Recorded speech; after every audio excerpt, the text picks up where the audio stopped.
The UC Bearcats swimming and diving team is busy preparing for the American Athletic Conference Championships, where they will have an opportunity to capitalize on another great season by taking home the gold against their conference opponents. Under new head coach Mandy Coms-Dell, the team has worked hard to put Cincinnati swimming on the map over the past 3 seasons. I caught up with Coach Coms-Dell before a practice to learn how she's managed to bring so much success to Cincinnati swimming and diving in just 3 seasons. I think the one thing that's really important to me is structure, within the program. And so identifying areas that we needed to have some structure in place was something that I was able to implement. I asked Coach Coms-Dell how the team gets ready for a big championship meet and what the mentality is like around the pool. This time of year it's all about managing their expectations and managing kind of the anticipation and that emotional roller coaster that happens when they start to rest and start to think about, what's coming up and what they've spent all season working towards. Four-time Swimmer of the Week, Jackie Kier, also took some time to tell me how she's feeling. I asked if earning that Swimmer of the Week award the week before conference championships meant anything extra. Just a confidence booster, especially going into conference and then NCAA's. It's a big honor for sure. Kier is certainly used to big meets, but I wondered how a conference championship stacks up to a regular season meet. It's just a different stage, different environment, but it's the same races and the same kind of pressures, and I think I just look at it the same way. The team is certainly ready to go for the conference championships, and Coach Coms-Dell expects big things from the team in Houston. I feel great. I think they look good. They're going to be ready to go next week. We've had a stellar season so far. They've worked so hard for it, so I have no doubt in my mind going into next week that we're going to put together a great meet. UC Swimming and Diving will take on its toughest challenge yet at the American Athletic Conference Championships. You can stream all of the action live on the American Digital Network. For Campus Connect from the University of Cincinnati, I'm Sam Feis.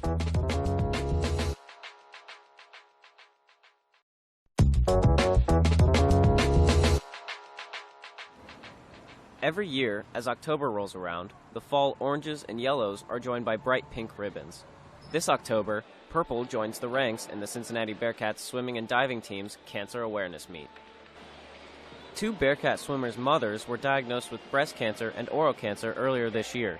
The team took this as a chance to raise awareness and support. Representing breast cancer awareness, sophomore Matt McDonald drafted the pink team. Senior Tyler Rare led the purple team, representing oral cancer awareness. We'll start off with some relays, and then we'll swim some individuals. However many points our team gets is how much goes towards that charity. Each event winner is awarded 9 points, with second place receiving 5 and third receiving 3. Each point represents $1 to be donated from the athletic department to breast and oral cancer research at the University of Cincinnati Cancer Institute. Just to serve as awareness and to bring a little friendly competition before the regular season gets started.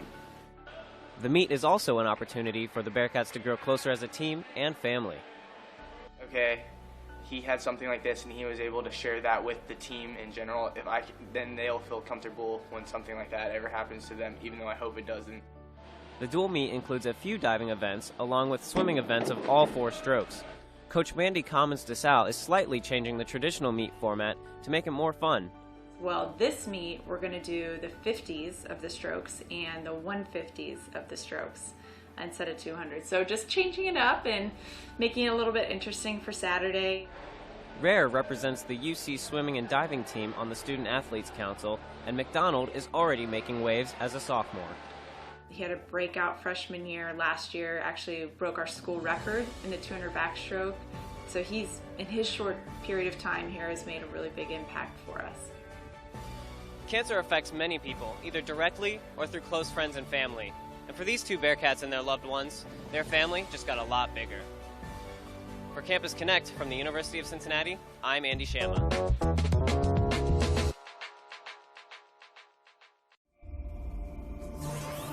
The 2017 American Swimming and Diving Championship gets underway Wednesday in Houston, Texas, as both the men's and women's teams from each institution will compete for the conference crown.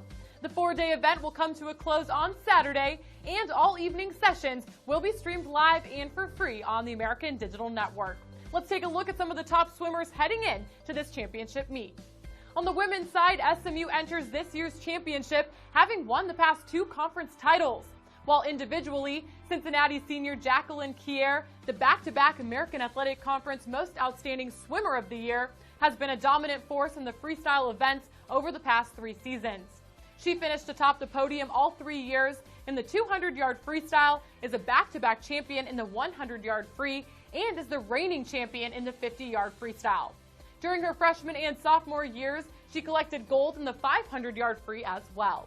Kier travels to Houston as this year's favorite in the 50, 100, and 200 freestyle events. Houston's Elena Kotsovelli made a splash during her freshman year as she swept the backstroke events in 2016. The native of Greece has her sights set on repeating this season, but she will be challenged by SMU junior Matea Samartic. SMU's Tara Lynn Nicholas is the front runner in the 100 breaststroke. She's the back-to-back conference champion and is the only swimmer in the American to produce an NCAA standard time in the event this year. Teammate Marne Erasmus will look to finish her college career as a 4-time winner of the 100-yard butterfly and back-to-back champion in the 200-yard butterfly. The 200-yard and 400-yard individual medleys are led by SMU's Samartic. She'll be challenged by Houston's Laura Latterout and Cincinnati's Jacqueline Kier.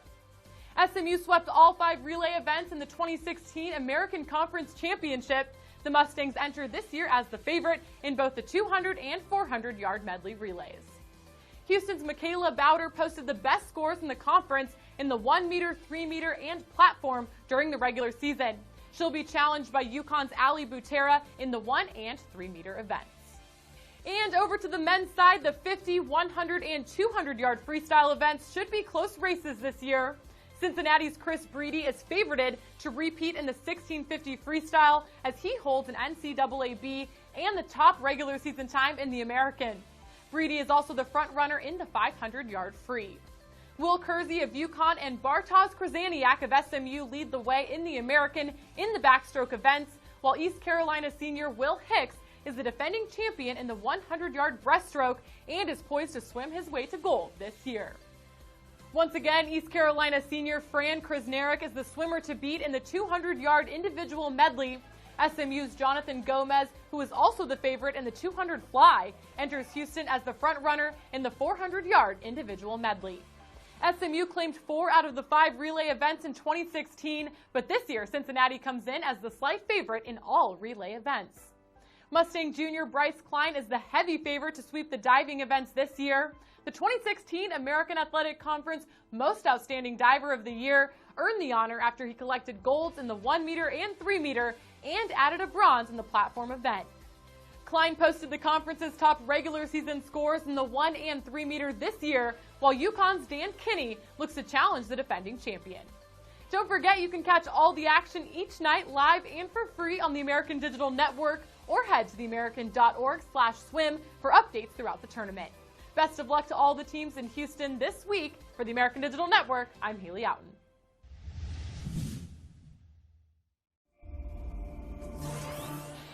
For now, the ECU men's swim and dive team is split in 2, half on purple and half on gold. But after their inter-squad meet, the Pirates are going to come together for a goal they've accomplished the past 2 years. I'll say there's nothing like that feeling of winning last season, so we absolutely want to go back and repeat. Or three-peat. When the team entered a new league 2 years ago, they wanted to bring home ECU's first American Conference Championship. However, 1 just wasn't enough. You know, 1 is great, 2 is unbelievable. The third one may be, last time the girls did it, they called them a dynasty. If this past weekend was any indication of what lies ahead, the Pirates could be even better. This purple gold meet actually is one of the fastest I've witnessed my past 2 years here. And we're just trying to stay on top, bring back another championship to Greenville, and hopefully we can do that. But their early success in the water may have started on land. During the month of September, the Pirates competed against each other out of the water in team building exercises such as a scavenger hunt and ropes course. So our ultimate goal all year, but especially in the beginning, is to try to get everybody really close, care about each other, pick each other up. So probably going to be a traditional thing we do. Purple, go! And why wouldn't they? This past weekend, the Pirates broke 6 records on the men's side and believe this is probably one of the most talented teams ever assembled at ECU. One of the most talented and one of the closest. We just merge well outside the water, and it's good because in the water, we got relays, we got cheer, and everyone just feels it's a friendly atmosphere. Whether that team cohesion led to identical times in the last event of the Purple Gold meet or not, it is apparent the team is ready to make another splash this season. For Campus Connect at East Carolina, I'm Nicole LaDuca.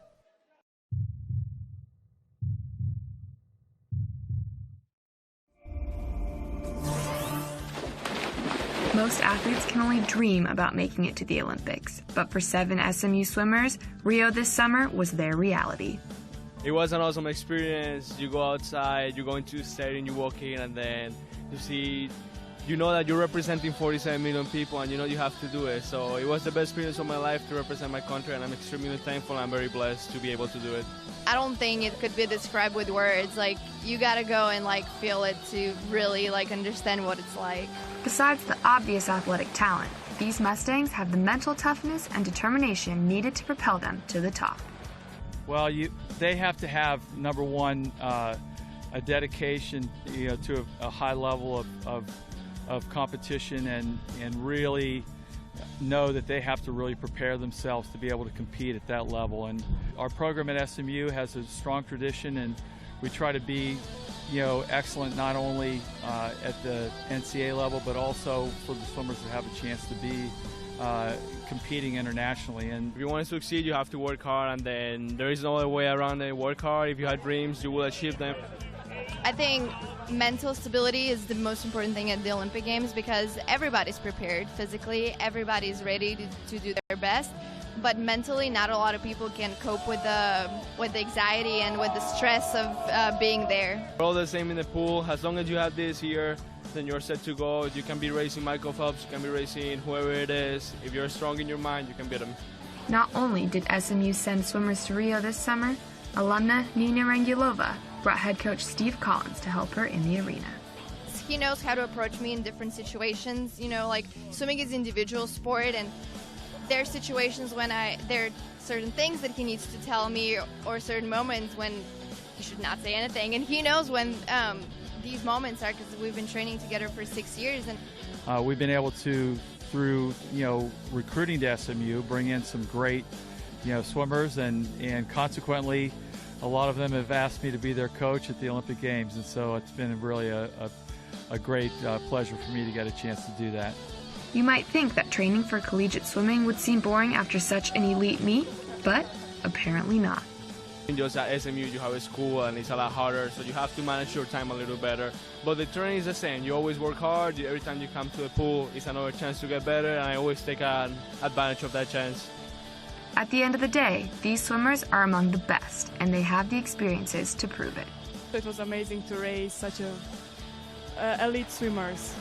The feeling when you walk out on the stage, when you're walking into a semi-final and you see a stadium is completely packed, you're racing Michael Phelps, you're racing Chad Leclerc, you're racing the best of the world. For Campus Connect at SMU, I'm Noelle Kendall.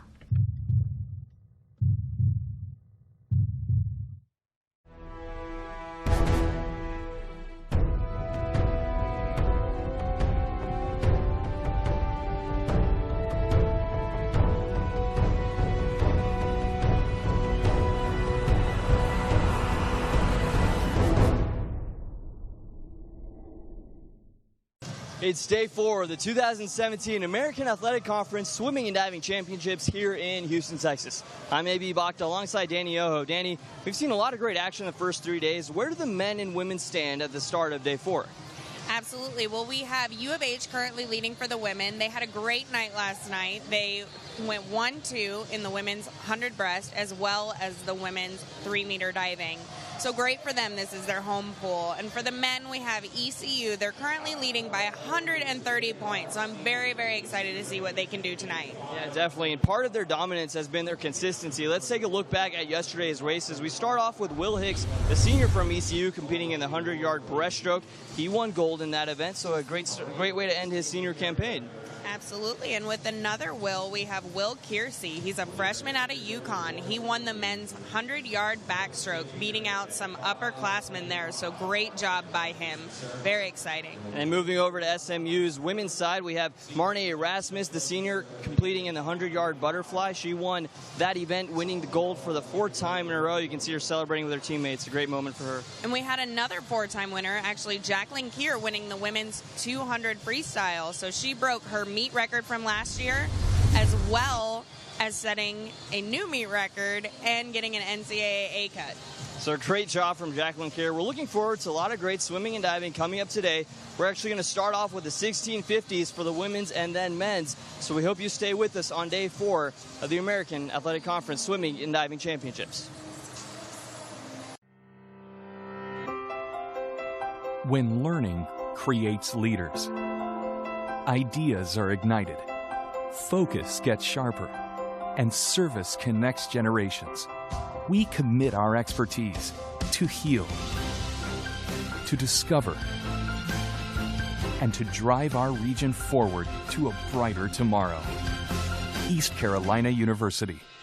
Tomorrow starts here. To discover your power, you have to innovate, inspire, be up for the challenge, have the drive to achieve and the vision to transform. To unleash your power, boldly forge ahead to a place where nothing holds you back.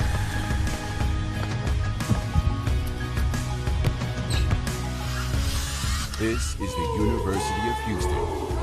Welcome to the Powerhouse.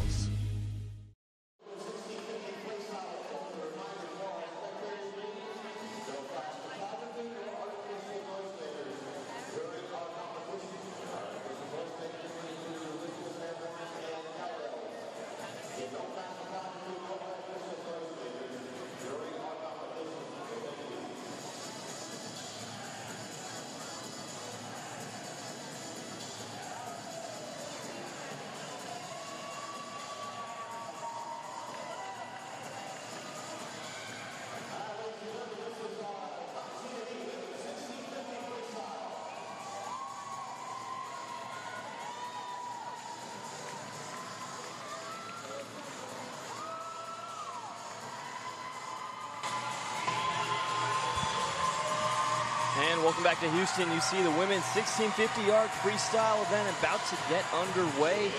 Consolation heat already took place, so this is the final heat. Danny, I know you were a 50-yard freestyle expert back in your days at Fresno State, but this is a little bit different of a race. Very, very different race. Completely different strategy than the 50 free. Absolutely. This is a very, very long race. Almost taking a full 180 from the 50 to the 1650. Absolutely.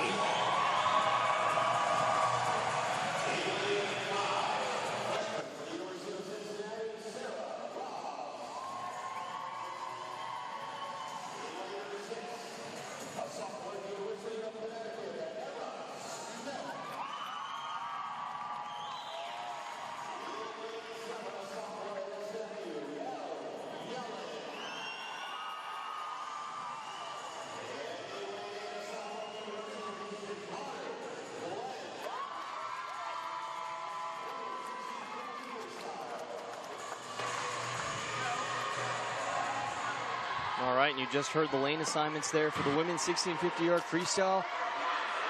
You can see in the 4th lane, that's Sarah Wanasek, the junior from Cincinnati. Her prelim time, her seed time, 16:24.76, would currently beat the meet record held by Natalie Clausen.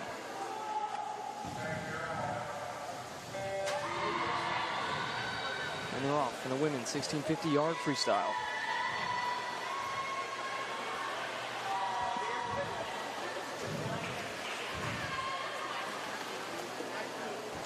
Off the first turn, it looked like Sarah Wanasek indeed is in first, but Daniel, we have a long ways to go. Absolutely, a lot can happen during this race. It's anyone's game right now.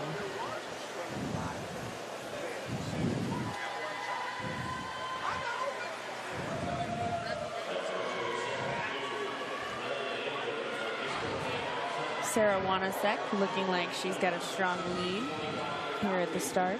Yeah, like we said, her seat time would currently beat the meet record and would definitely beat everyone else in the pool right now. But it's just a matter of how well you pace yourself, how well you know what your strengths are, when your strengths are in this race, when to push ahead and when to lay back. Absolutely, all very important going into a 1650.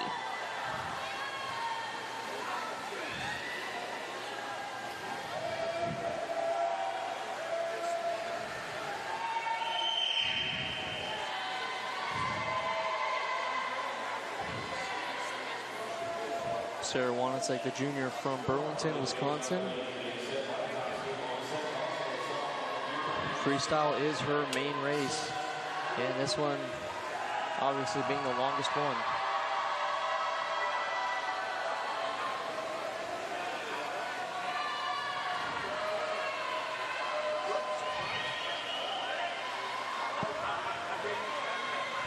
Looks like Emma Smith is starting to make a little bit of a push in lane 6. Yeah, trying to stay as close to Wanasek as she can.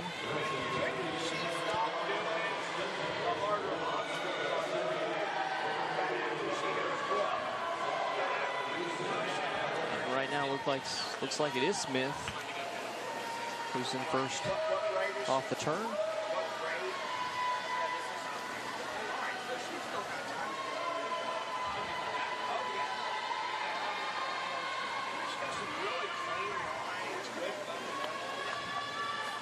Great shot on the turn there. It looked like Houston's Hannah Herbst in lane 3.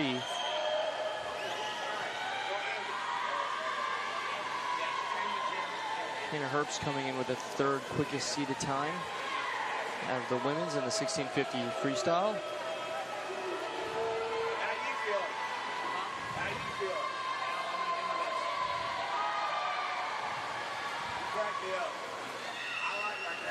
So Emma Smith in lane 6, she was actually the winner of the 500 free.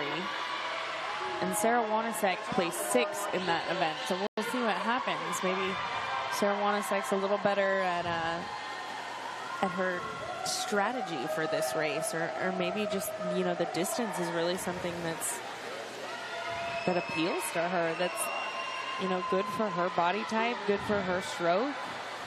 Yeah, you know, it's almost like comparing a track athlete with a cross-country athlete. You're running short distances quickly as opposed to covering long distances over still quick for my standards, of course, but you know what I'm talking about there. Exactly.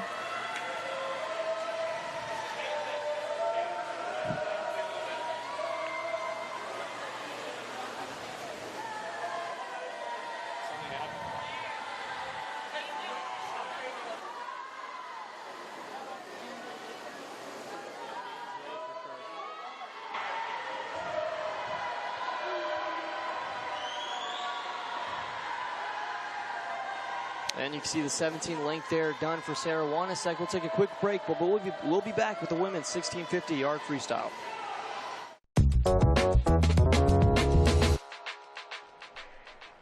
The UC Bearcats swimming and diving team is busy preparing for the American Athletic Conference Championships, where they will have an opportunity to capitalize on another great season by taking home the gold against their conference opponents.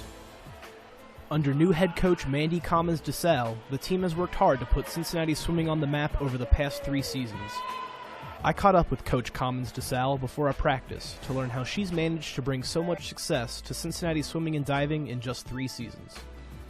I think the one thing that's really important to me is structure, you know, within the program. And so identifying areas that we needed to have some structure in place was something that I was able to implement.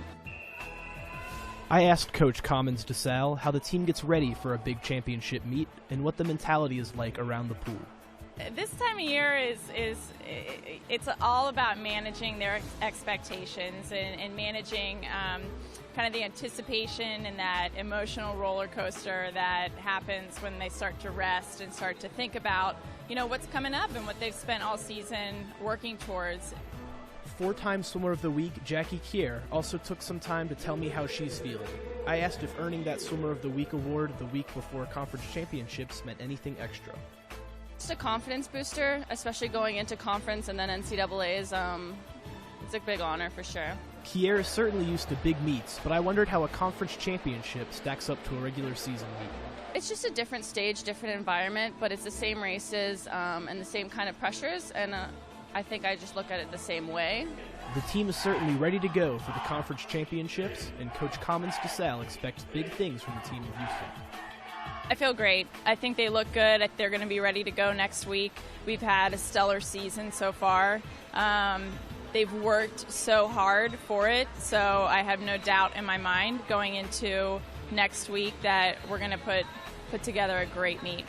UC Swimming and Diving will take on its toughest challenge yet at the American Athletic Conference Championships. You can stream all of the action live on the American Digital Network. For Campus Connect from the University of Cincinnati, I'm Sam Feist.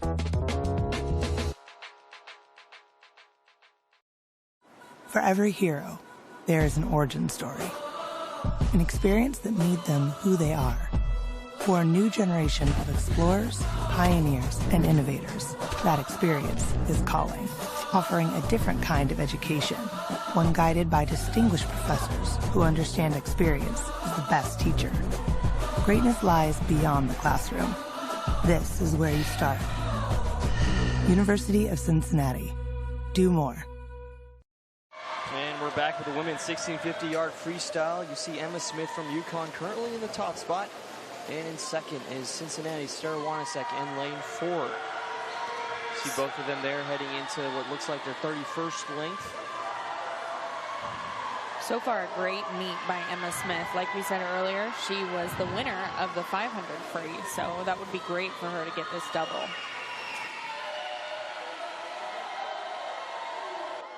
Yeah, there you go.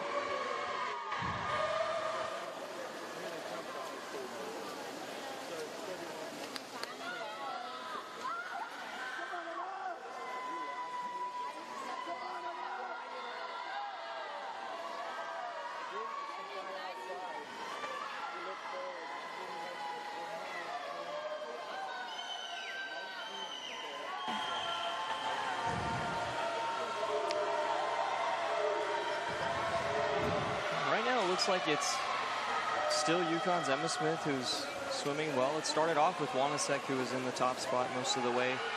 But just around before we came back from break, we saw Emma Smith making a push, and now full body length and a half ahead of Wanasek in lane 6. A lot of mental toughness goes into this race. This is a long time to hold.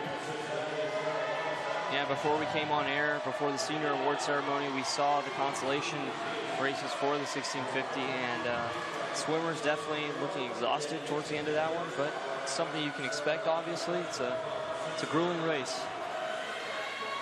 Absolutely.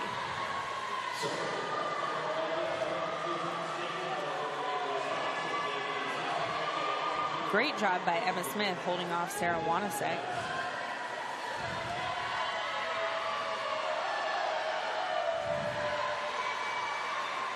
Yeah, but we'll see where the difference comes in towards the end. More than halfway done with the race for the leaders. You can see Emma Smith entering her 39th leg. Still going very strong. She's still got that kick engaged, staying long and strong.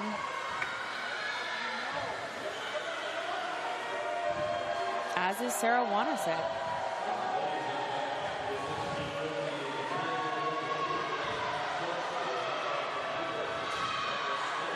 And Smith and Wanasek now done with 40 lengths, 26 to go.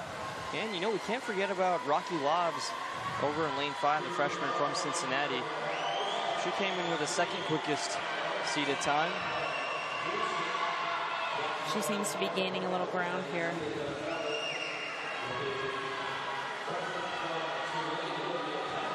Got a glimpse of Rocky while she was just walking around with her teammates earlier today. She looked excited, pumped up, very relaxed before her races. So good to see from a young freshman.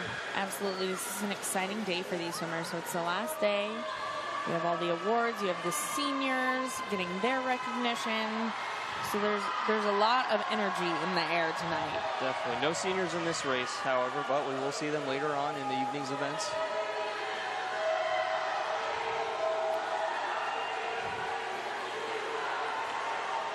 Emma Smith finishing her 22nd lap, 44th length.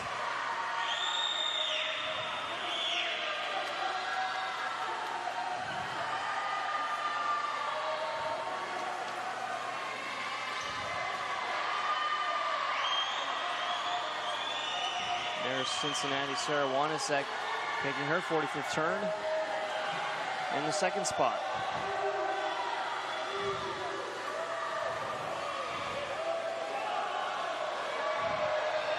looks like Rocky Lobbs, Sarah Lobbs, is in lane 5 in 3rd place.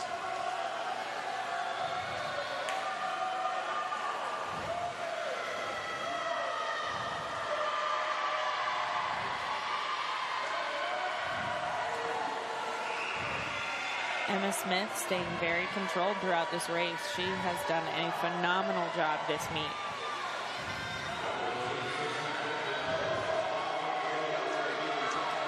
Just about to hit the 12-minute mark in this race. You see Smith making the turn, about to complete her 50th length.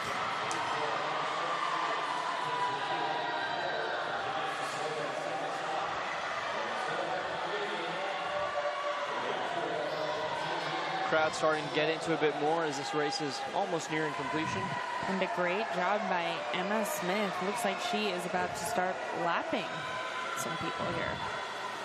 That's where it starts to get confusing a little bit for the viewers watching on their screens at home.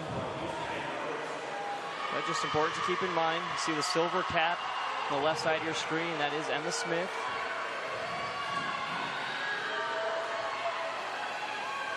Right there she comes, Emma Smith, into her 52nd length, completing the 52nd length, I should say.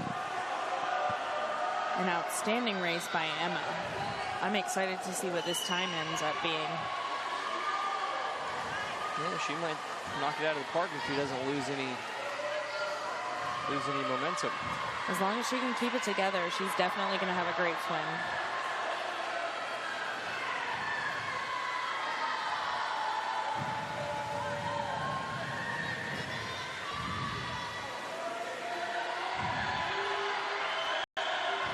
This is the race that Emma Smith really saves up all her energy for. She is her premier event is the distance freestyle, 1650.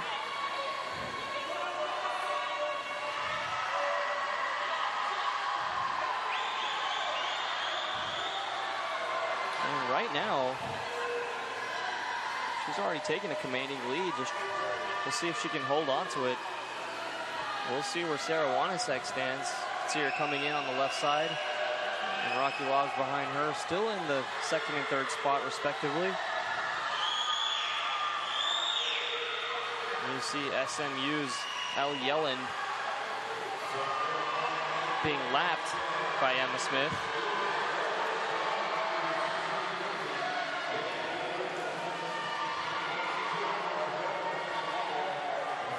And they are done with 58 lengths. Just 8 more to go.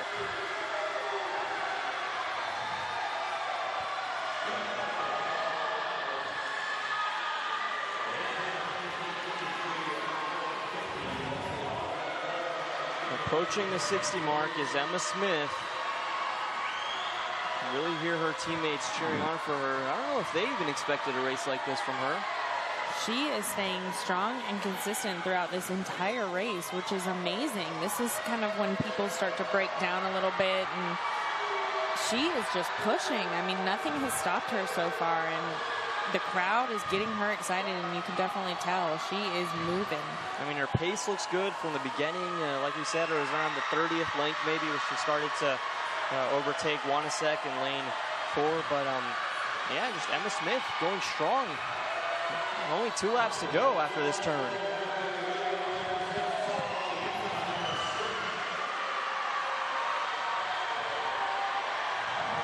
Emma Smith's split was 30-19. And at this point, that's pretty quick this far into the race. Very, very quick.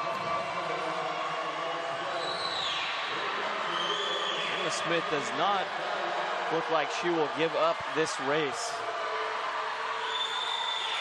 Amazing swimming. 1 lap to go for Emma Smith. And she is picking it up. She had so much energy left in the tank. Look at her go.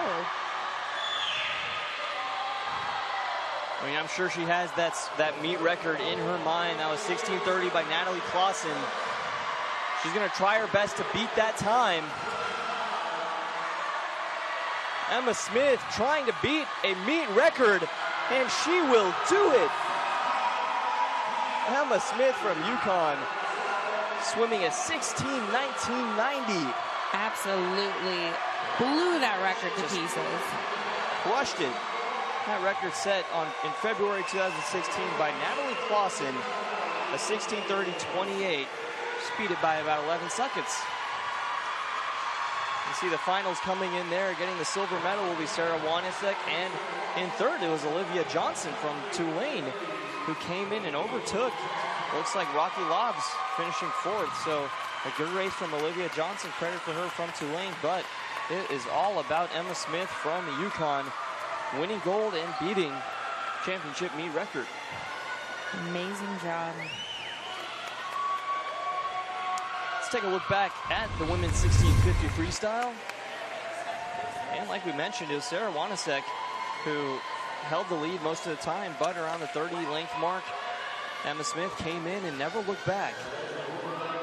Sarah took an early lead, but like you said, Emma was she was ready to go on this race. I think the crowd got her moving and nothing could stop her. Just outstanding.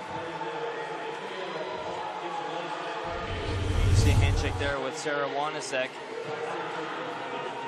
And it's swimmers just staying put there until each swimmer completes the race.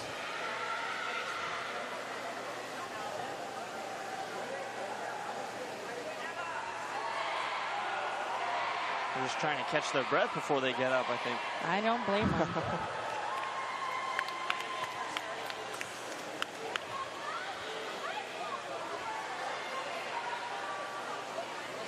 Great swim from Emma Smith.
I'm here with Emma Smith, the winner of the women's 1650 freestyle. Shattered the current meet record. What was going through your mind during that race? I saw the girl from second swim earlier, and I was just like hungry for like a similar time, so I was just like gunning for it, I guess. Absolutely. Well, you did a great job and also won the 500 free, so great to watch you this meet. You've done a fantastic job. Congratulations again. Back to you, AB. Thank you, Danny. Emma Smith doing a great job in the 1650, beating the meet record by almost 11 seconds there. Junior from Yukon, originally from Ontario. So the Canadian actually swam for the Canadian national team as well in the 800 meter and 1500 meter freestyle. So long distance swimming, definitely the forte for Emma Smith. And you see the men getting ready for the same race, the men's 1650 yard freestyle. It's a long race, a little quicker on the men's side, but still just as exhausting.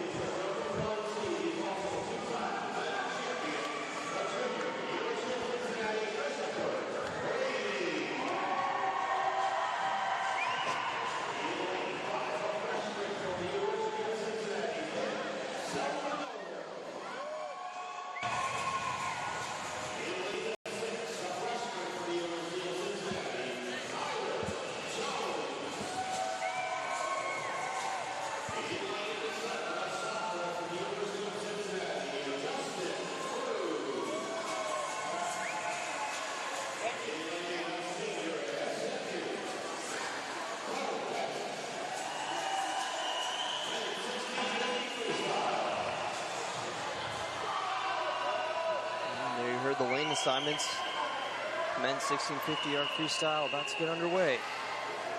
Christopher Breedy in lane 4. You see him with the black cap from Cincinnati. He holds the meet record, which he set last year. So we'll definitely be keeping an eye out on him. Not the best jump, not the best start off the blocks, but a lot of swimming left for him to make up. Not too much ground left. As we've discussed, start's not as important on a 1650 freestyle. You definitely have a lot of ground where you can make that up. So that shouldn't hurt him too much. Yeah, he's already made up that ground. Now first off that turn after the first lap. Excuse me, second off the turn. That's his teammate next to him, Din Selmanovic. 4 Cincinnati swimmers from lanes 4 to 7. Christopher Breedy, Din Selmanovic, Tyler Jones, and Justin Crew.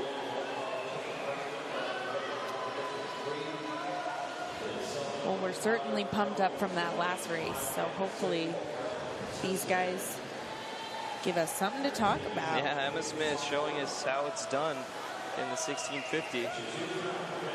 Now it's the men's turn. You see the two teammates there, Breedy and Selmanovic, going head to head. ECU's Grega Popovic, the freshman from in lane 3.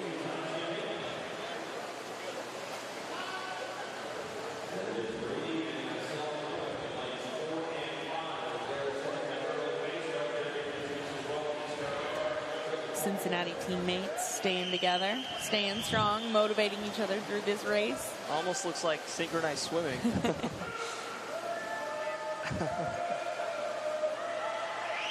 See in lane 1, that's Carl Bishop from Yukon with the silver cap. Just outside your screen right now. There you see him making the turn.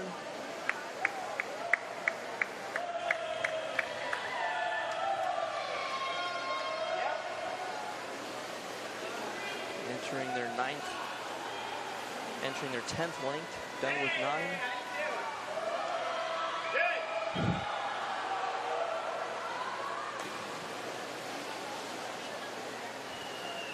Selmanovic just edging out Breedy on the turn. Still staying close. Let's see when they start to make their move. I wonder if they practice like this, Danny, just saying, hey, let's swim next to each other the entire race. Maybe after 30 or 40 lengths, we'll just go out on our own then. I can imagine they're using each other as pacers right now, just making sure that they're staying where they need to be.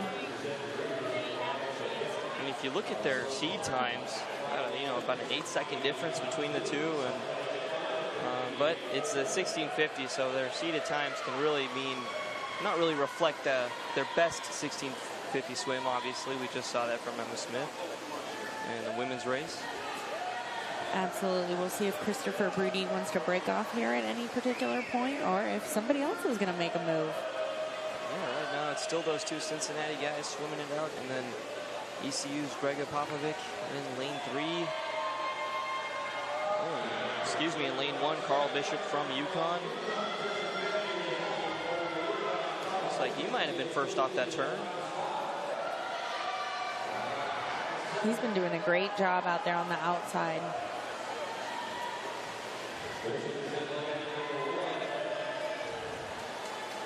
Definitely swimming his own race there.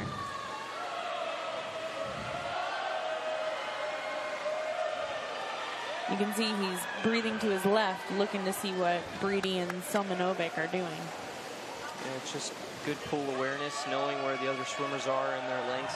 It's a long race. You always have to keep an eye out on where they are, just in case you're not creating that separation that you might hope for. Absolutely.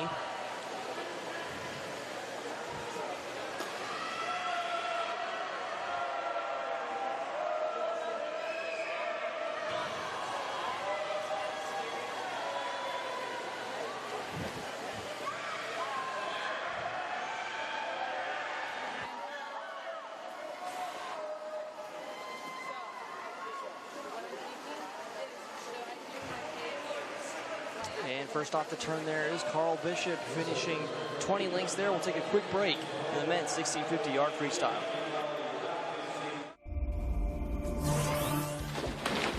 Most athletes can only dream about making it to the Olympics, but for 7 SMU swimmers, Rio this summer was their reality. It was an awesome experience. You go outside, you go into the stadium, you walk in, and then you see, you know that you're representing 47 million people, and you know you have to do it. So it was the best experience of my life to represent my country, and I'm extremely thankful. I'm very blessed to be able to do it. I don't think it could be described with words. Like, you gotta go and feel it to really understand what it's like. Besides the obvious athletic talent, these Mustangs have the mental toughness and determination needed to propel them to the top.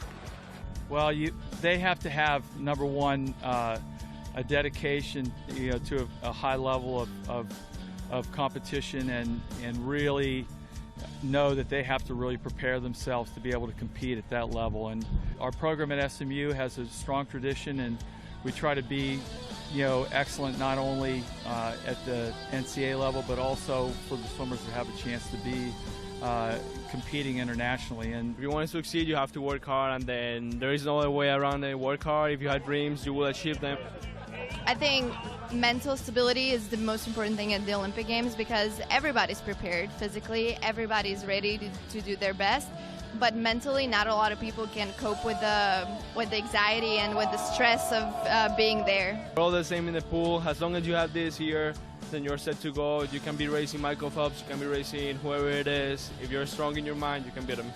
Not only did SMU send swimmers to Rio this summer, alumna Nina Rangulova brought head coach Steve Collins to help her in the arena. He knows how to approach me in different situations.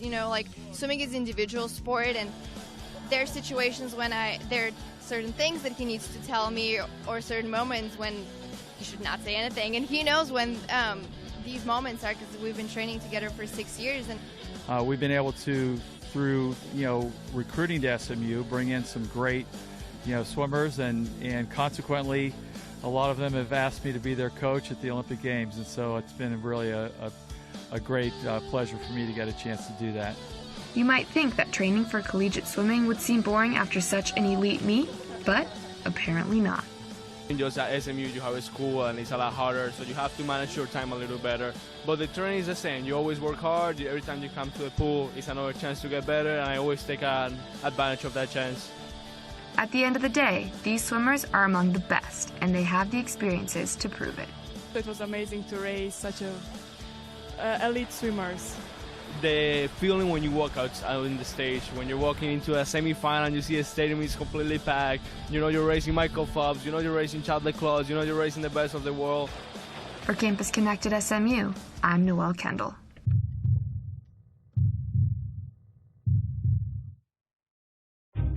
At SMU, students and faculty work hand in hand to shape answers to real-world challenges. Yeah, so there's no such thing as a lesser person. How can we strengthen human rights around the world? It turns out computer malware is extremely... How do we prevent cyber terrorism?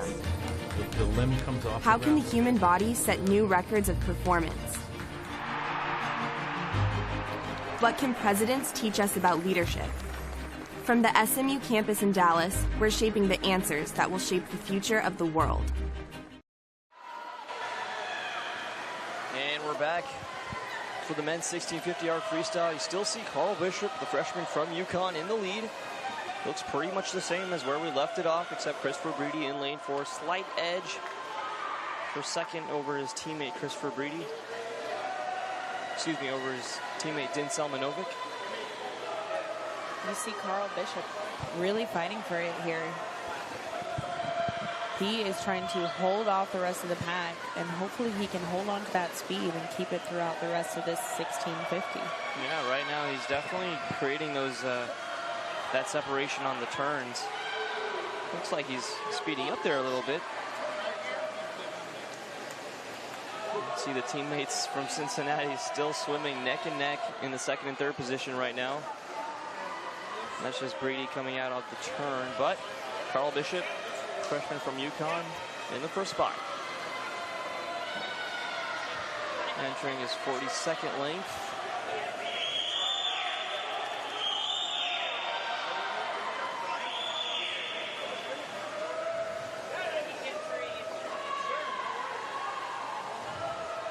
I think the opportunity to lap some swimmers is definitely motivating Carl Bishop right now. Look at him go.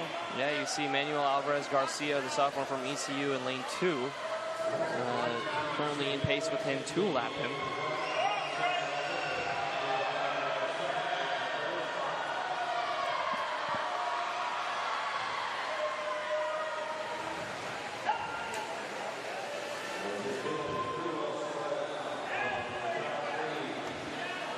He is pulling away from the pack.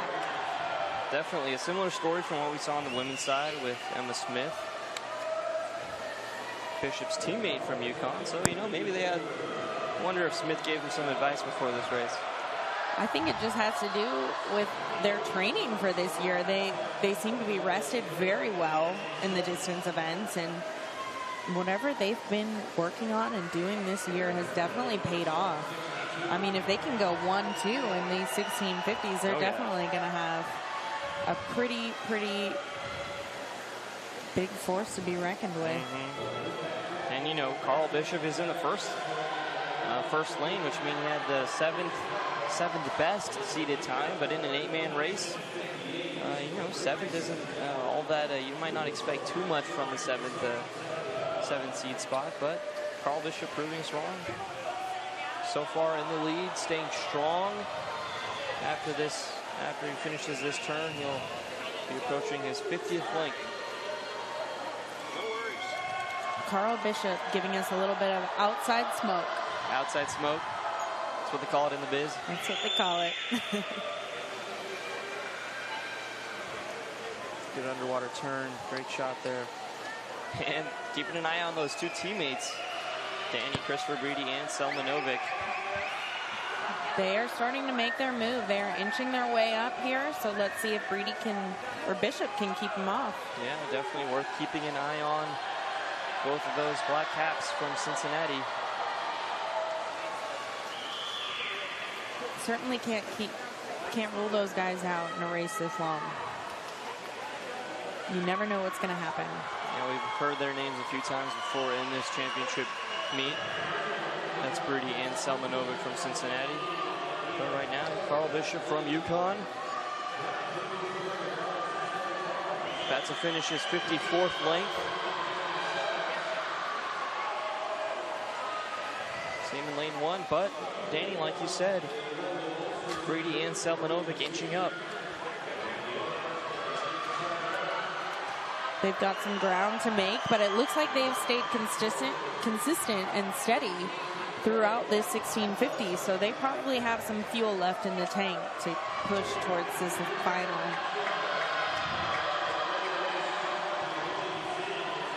Yeah, right now it still looks like it's just We'll see if they remain in the top 3 spot. That's Bishop, Breedy, and Selmanovic. And it looks like Breedy's trying to catch up some ground on Bishop. Getting closer and closer on each turn. And this is what we've been waiting for. We've been waiting to see when Breedy was going to start making that push towards the finish, and it looks like it started.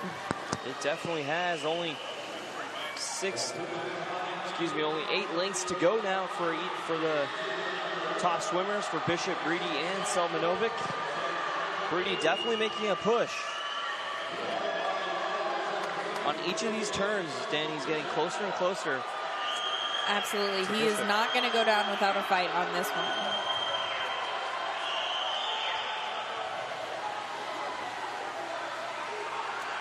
Six lengths to go. It's Bishop, Breedy, Selmanovic. Bishop, actually a freshman, which would be pretty incredible for him if he was to win this.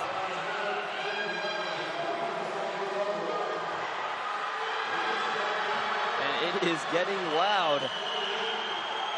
Cheers from UConn and Cincinnati trying to push their swimmers to the finish. 62 length completed, 4 to go. Here comes Breedy. Bishop swimming strong, Breedy catching up. Breedy almost neck and neck. We'll see where they are on the turn. It's still Bishop, but Breedy not too far behind. Selmanovic looks out of it for the top spot, trying to secure third. Right now, it looks like it'll be between Breedy and Bishop. And the final bell, it looks neck and neck on the final lap. Carl Bishop and Christopher Breedy, lane 1, lane 4. Breedy overtaking Bishop in the end. First off the turn, but quick off the turn is Bishop. They're going to sprint to the finish. It's going to come down to the final yard, and it will be Christopher Breedy from Cincinnati with the gold. And Carl Bishop with the silver, Dan Selmanovic with the bronze. But Danny, what a push from Christopher Breedy.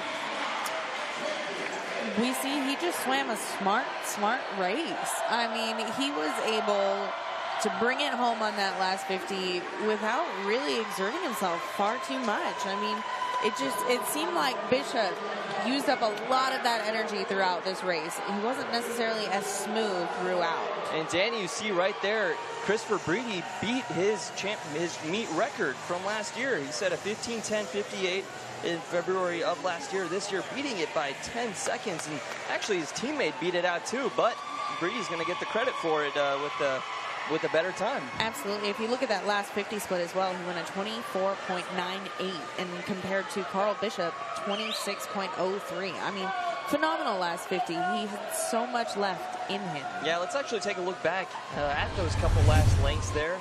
Just a great race from Carl Bishop, Christopher Breedy, and Dan Selmanovic. But Breedy just pushing Carl Bishop to the limit, to the end. And right there you see Carl Bishop was still in the lead. Good off the turn.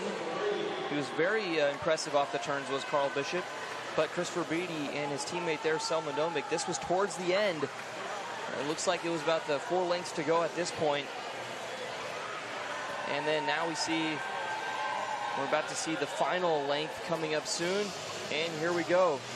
It was Christopher Breedy all out towards the end, taking out Carl Bishop from UConn. Great swim. This could have been a part of his strategy too, is just, making sure that he has enough left, and he kind of, maybe intimidates some other swimmers into making a move too early, and then breaks off at the end while he has so much fuel in his fire and everyone else is starting to slow down. He just makes his break for it.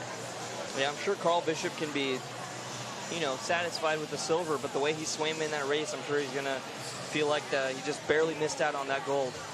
Absolutely, but again, he is a freshman, so he's got 3 more years to go. He does have time, but he will most likely have to face Christopher Breedy in next year's race if Breedy decides to defend his gold. We don't see why he wouldn't, but Christopher Breedy, a junior right now, will be a senior next year. It'll be very exciting to watch those two.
here with Christopher Breedy, the winner of the men's 1650 freestyle.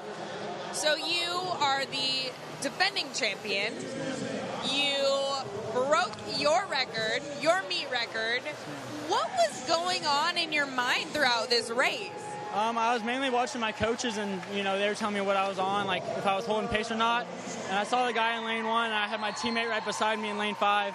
I knew it was going to be coming down to the wire, and thankfully I got my hand on the wall first. Absolutely. Well, you certainly pulled through. That was a great race to watch. Congratulations again. Back to you, AB. Thank you, Danny. We're going to see the women's platform diving event about to take place. You hear their names being announced right now.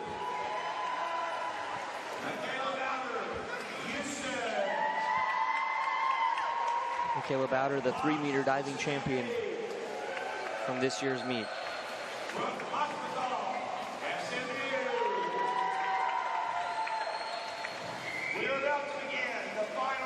And you heard Brooke Pospichal's name being called there. She had the best point total from this morning's prelims.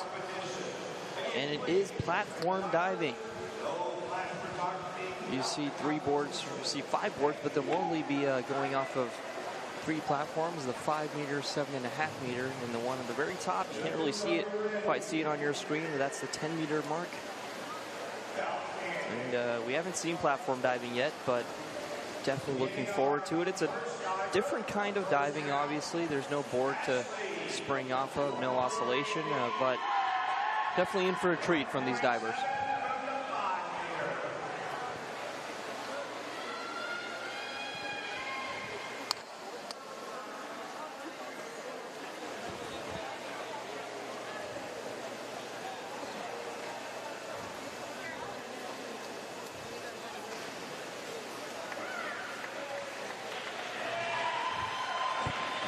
With that, we have Ashley Sams out of ECU attempting a forward 1.5 somersault pike. Let's take a look back. Take a look back at the dive from Ashley.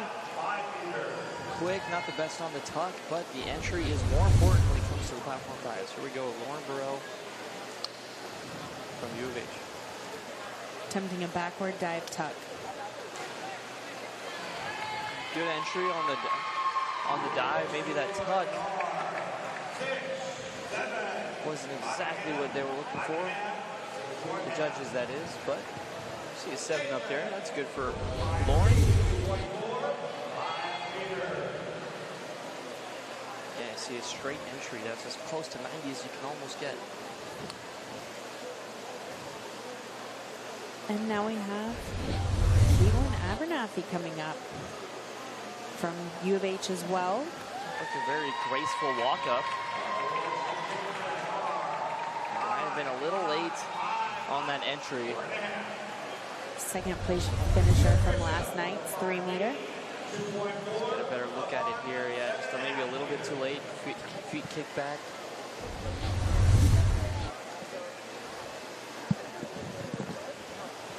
And we have Patricia Roscoe of the University of Connecticut attempting a forward 2.5 somersault pike. And similar result there from Patricia as we just saw from Abernathy. Good off the start, but the entry a little late. And yeah, there you see it with the scores. 25.20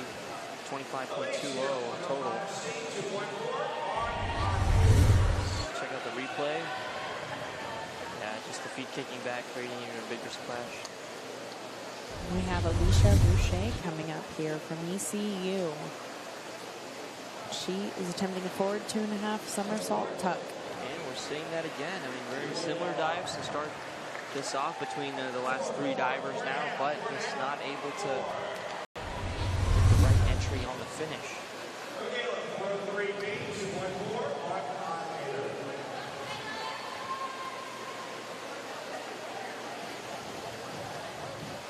Bowder.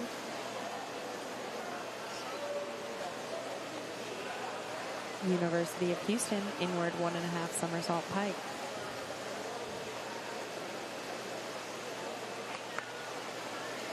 That was a much smoother entry there, but not as many somersaults, but a good dive from Michaela Bowder, it looked like. 3-meter diving champion from last night. And good average scores for her first dive of the evening.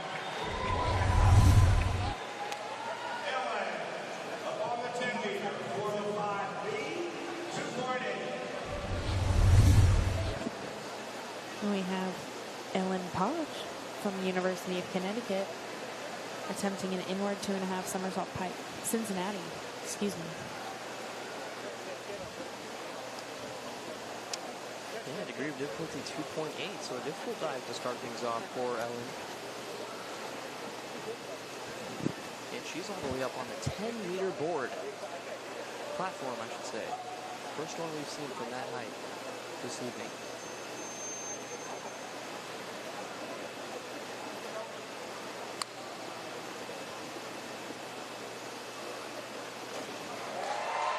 Wow, and a good dive from Ellen Posh.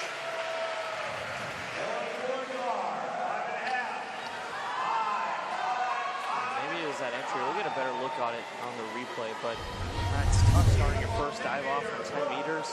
Definitely hitting the water with a lot more force. Difficult to get the right entry.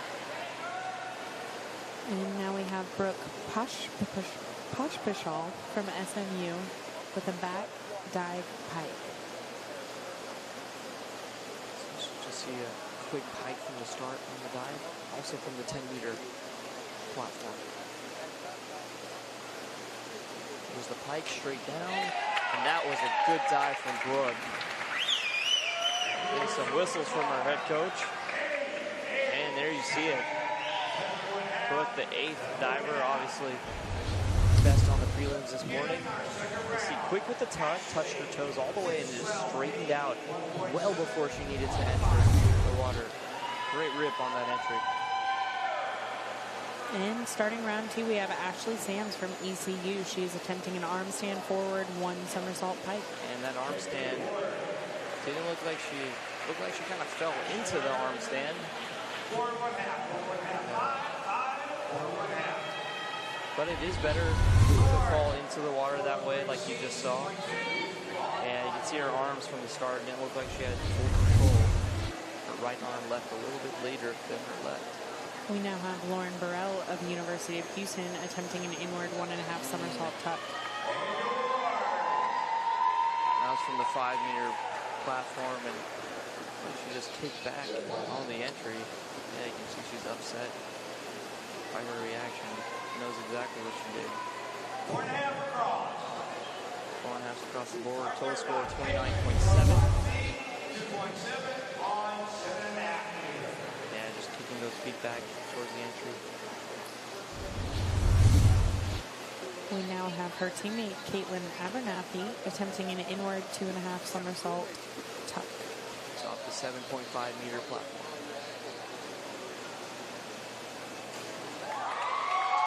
Looked like good entry there from Caitlin. Very quick on those somersaults. We'll see on the replay how, yeah, good scores for Caitlin from the judges. Her second dive of the evening. Take a look at how she tucks her knees into her chest. It's really important how close she gets that. Much easier to somersault than the entry. And we have Patricia Roscoe of the University of Cincinnati. That was an inward 1.5 somersault tuck. Yeah, good scores from the judges.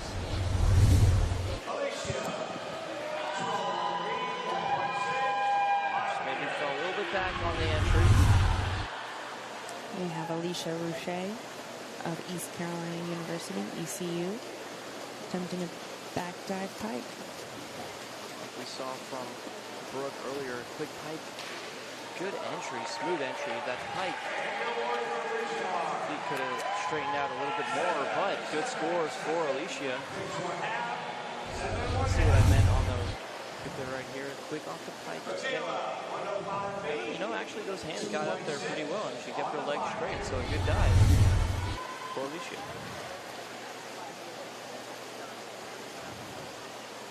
Now we have Michaela Gutierrez of the University of Houston. And she saved it there in that entry on the forward 2.5 somersault with the pike, and 7s across for Michaela Bowder. 6:14, 2.4 on the 10-meter. See another arm stand here. We now have Ellen Posh of Cincinnati. She's attempting an arm stand forward, double somersault pike. It's very important to get this arm stand exactly where she wants it.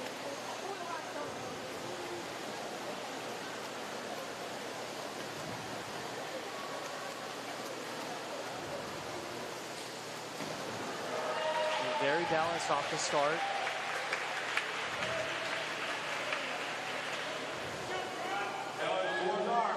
That entry came in a little bit too quick.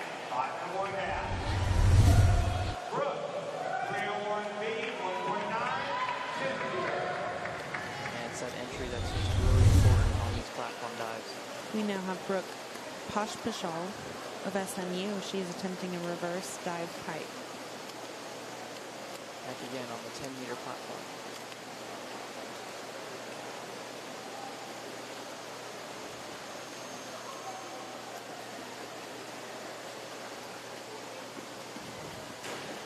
Just great on those entries, Brooke. Degree of difficulty only 1.9. It's almost a reverse dive from what she did in the first round, but great scores for Brooke. Just executing those dives to perfection right now.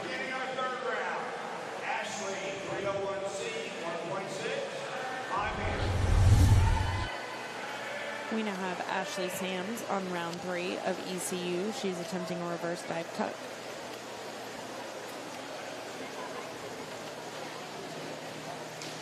That was off the 5-meter platform, but entry came in at a slight angle. Hits those scores from the judges.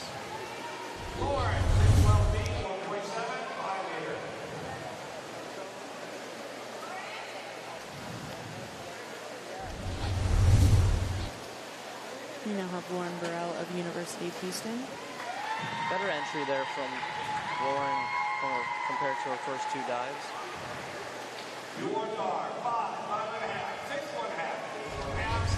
Six and a halfs in there.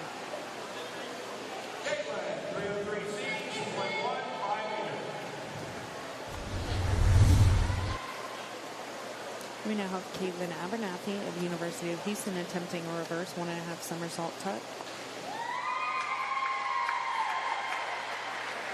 Good dive from Caitlin, but again, that entry got a couple points off for her, but good dive from the silver medalist from that 3-meter last time.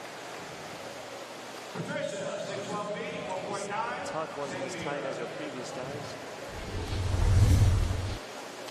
We now have Patricia Roscoe of Cincinnati. She is attempting an arm stand forward somersault pike.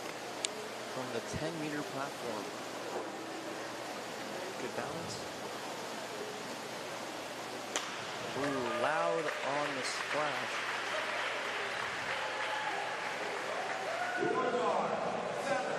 But a good results, good scores from the judges. We'll see what might have been the reason for that 5.5 score.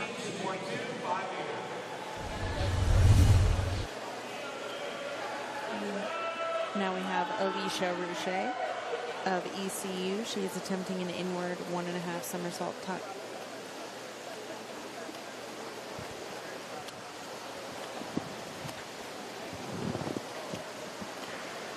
Looks like she might have lost slight control there.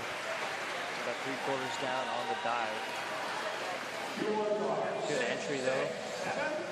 From Alicia. Oh no, she kept her feet pointed. Good dive.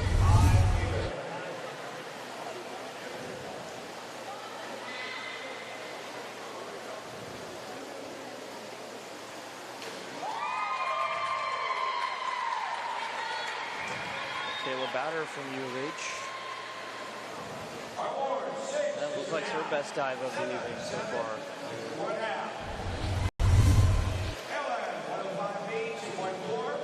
Quick on the twist, good entry in the water, maybe a little late with the arch entry. We now have Ellen Poach of Cincinnati. She is attempting a forward 2.5 somersault pike.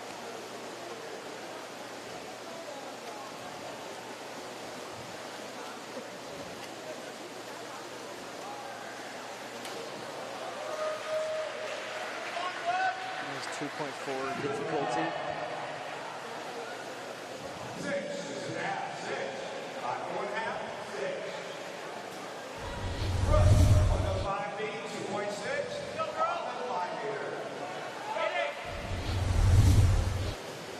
We now have Brooke Poshpashal from SMU attempting a forward 2.5 somersault pike. Brooke was the leader after the first 2 rounds. Also placing first from this morning's prelims.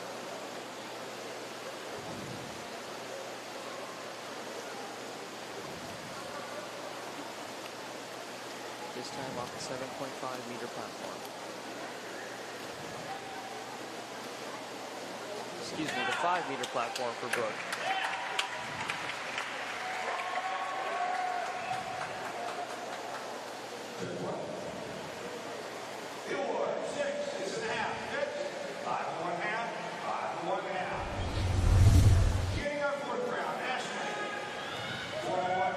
See right there on the pike, we're not as close, her legs weren't as close to the chest. We're back to Ashley Sands for round 4. She's attempting an inward dive pike.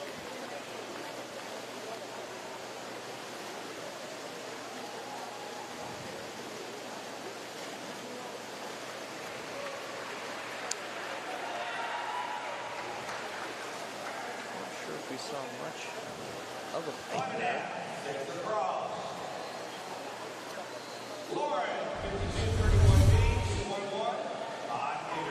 Let's take a look back at Ashley's dive. Straight entry.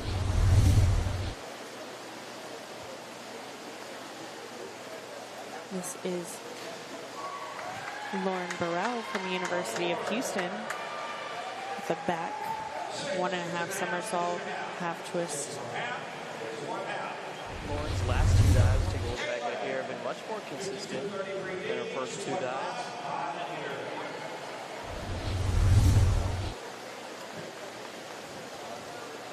We now have Caitlin Abernathy of the University of Houston. And that was a back 1.5 somersault, 1.5 twist. Looked a little bit early, slightly early on the entry. See right here, she was good off the twist as soon as she got off the platform, but the feet were just pointed towards the board. We now have Patricia Roscoe of Cincinnati. She's attempting a back 1.5 somersault pike. Pretty smooth entry there from Patricia.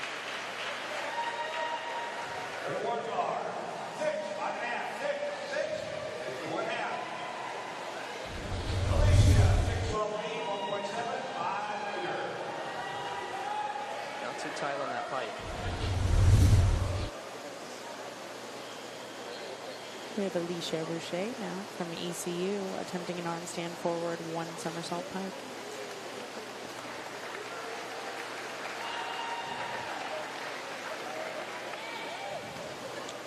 True difficulty was just a 1.7 on that dive, but still not the scores Alicia was looking for.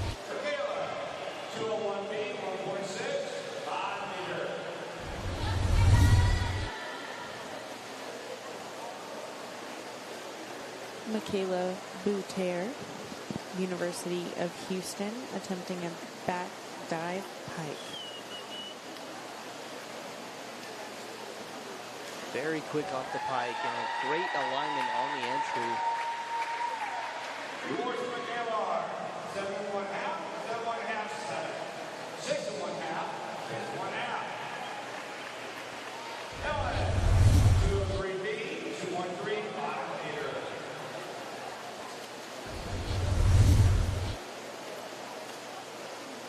Ellen Posch, Cincinnati, attempting a back 1.5 somersault pike.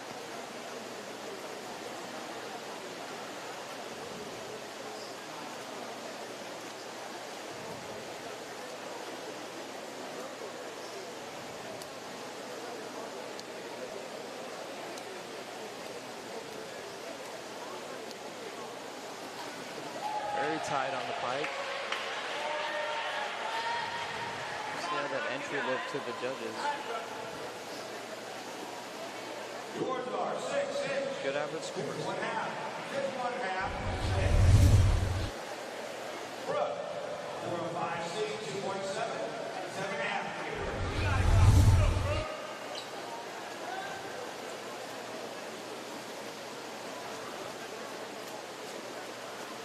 Brooke Poshpashal SMU. Inward 2.5 somersault tuck. Off the 7.5-meter platform.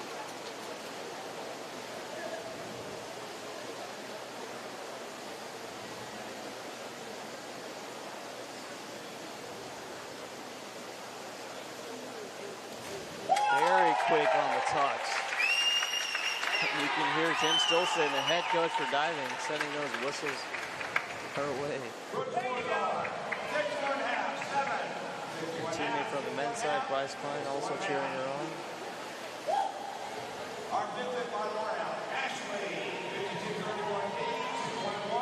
And at the end of 4 rounds, it is Brooke who's in the lead for SMU, followed by Michaela from UH and Caitlin Abernathy from UH as well. We now have Ashley Sams finishing up with the last round. Back 1.5 somersault, half twist.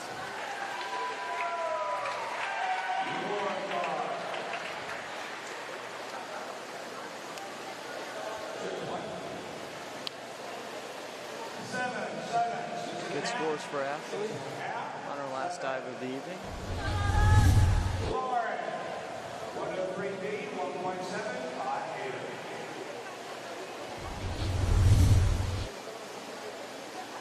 Lauren Burrell, University of Houston. Lauren not too tight on the pike, but I think there's a little better entry for her.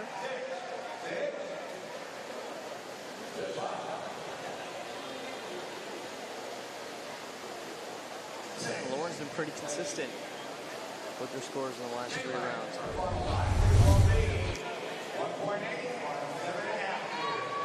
See right there, her entries are getting better and better. But this was the last round. Caitlin Abernathy, her teammate. Very smooth entry. Looks like her cap almost came off on the dive.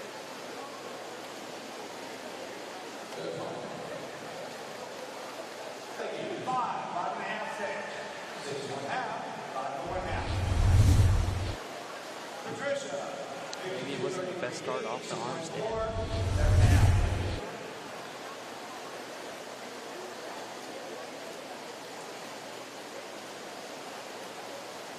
Patricia Roscoe of Cincinnati. Very quick off the twist, a little late into the entry.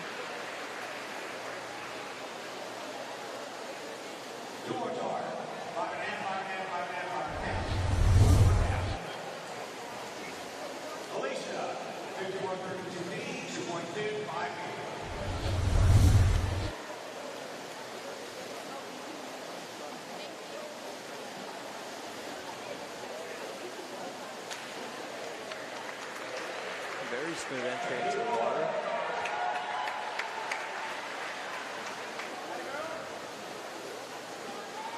Yours are 7, 1/2, 6, 7, 1/2.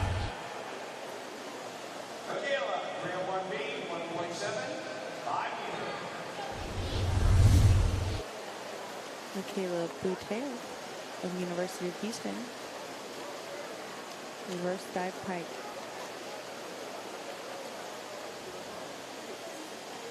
Get on the pike, another smooth entry from Michaela.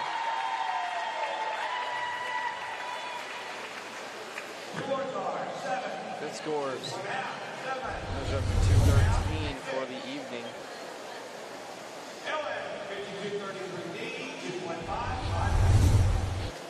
We have Ellen Posch of University of Cincinnati attempting a back 1.5 somersault, 1.5 twist.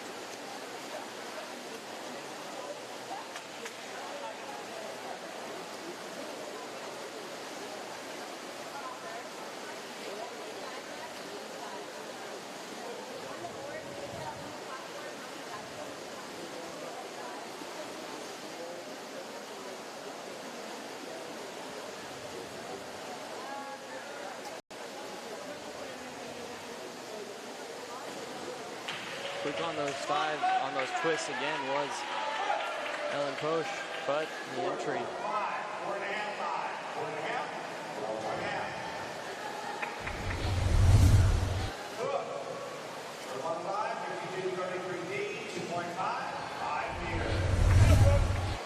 On to the final dive of the night, Brooke Posh-Pashal SMU back 1.5 somersault, 1.5 twist.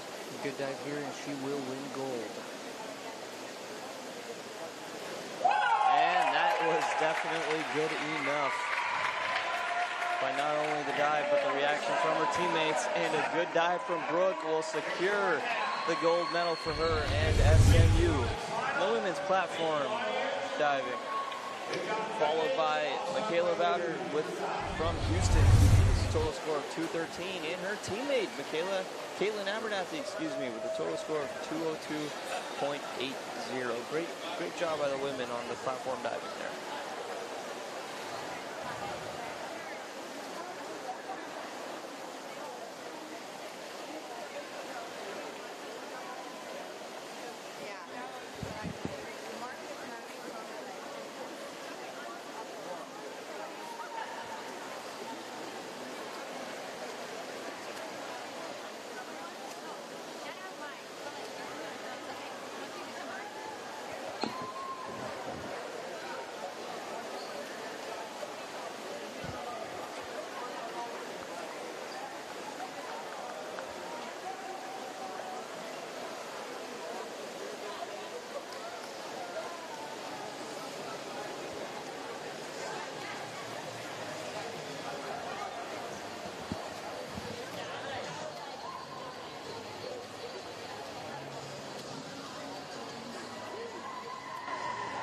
And we'll take a quick break before we get to the award ceremony for the women's platform diving.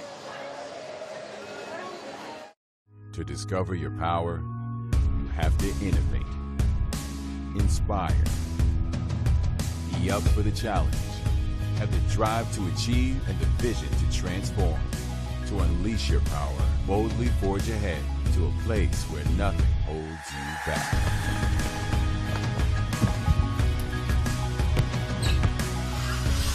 This is the University of Houston. Welcome to the Powerhouse. At SMU, students and faculty work hand in hand to shape answers to real-world challenges. Yeah, so there's no such thing as a lesser person. How can we strengthen human rights around the world? It turns out computer malware is extremely... How do we prevent cyber terrorism? The limb comes off. How can the human body set new records of performance? What can presidents teach us about leadership? From the SMU campus in Dallas, we're shaping the answers that will shape the future of the world. We are American. The conference of opportunity. The opportunity to chase dreams. The opportunity to make your mark and change the game. Because that's power. We are power.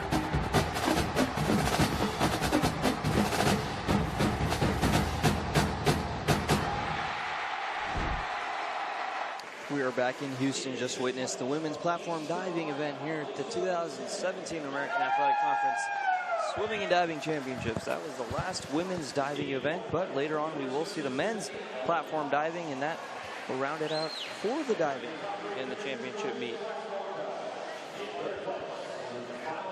Here are the awards being announced right now. We're about to get to the top three. And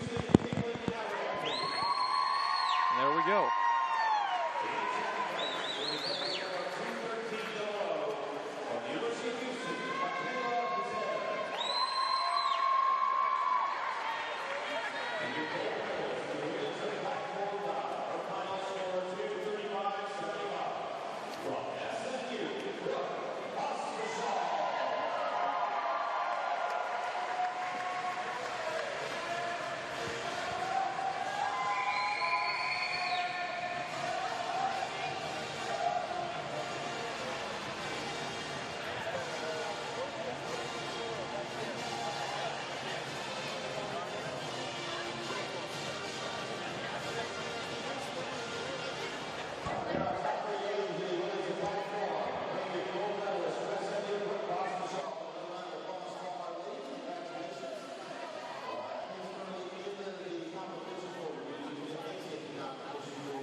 I'm here with Brooke Pospischal, the winner of the women's platform diving. Congratulations, those were amazing. What was going through your head throughout this? I kind of just your dives and execute them like I always do. And I was pretty calm, so I was just do it like prelims, and I did, so I was happy. Absolutely. Well, you did a great job. Congratulations again. Back to you, AB. Thank you, Danny. Sounds like a very confident Brooke there after the dive, after winning gold. Didn't really seem fazed by it. Just, that's pure confidence from the young sophomore. And there you see the consolation heat about to get underway for the women's 200-yard backstroke event. Let's listen in on the lane announcements.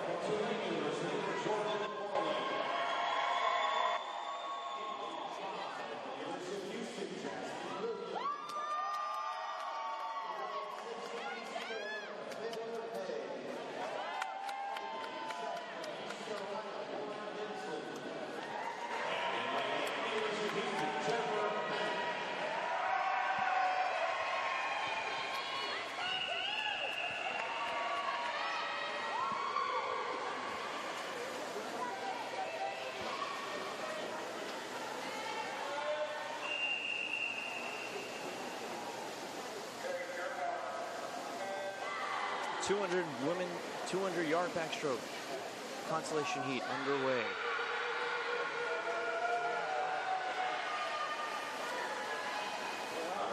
See over in lane 5 from U of H, that's Jasmine Williams. She's trying to be quick, but look, watch out in the purple suit in lane 1, Jamie Lynn Brookover. See her right there on the turn, but it looks saw some action in the back lanes. And that is U of H's Jasmine Williams in lane 5.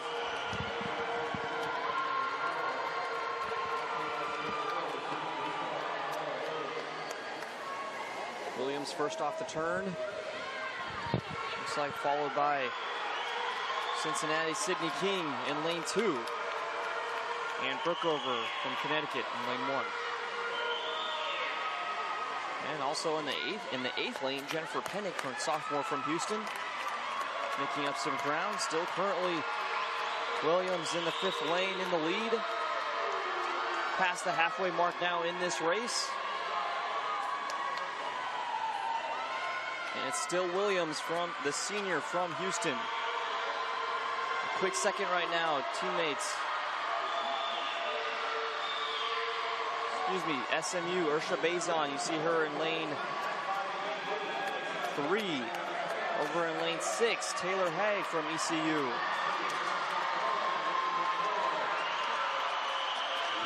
Lane 4, Jordan Morling, the freshman from Tulane, making a comeback. Still on the turn, it's Jasmine Williams entering the final length of the race. But Williams keeping it close, doing what she can to come back against Williams. But right now it looks like Williams will touch first. And she does, with Jordan Morling coming in quickly behind her. And finishing in 3rd is Sydney King from Cincinnati in lane 2. Good swim from the senior Jasmine Williams, throwing up the paws for her teammates. See the final results about to come in. Just being cleared off the board there, unfortunately, but it is Jasmine Williams, the senior from Houston, with the win. That was the consolation heat for the women's 200-yard backstroke. We're about to get the final heat underway here in Houston.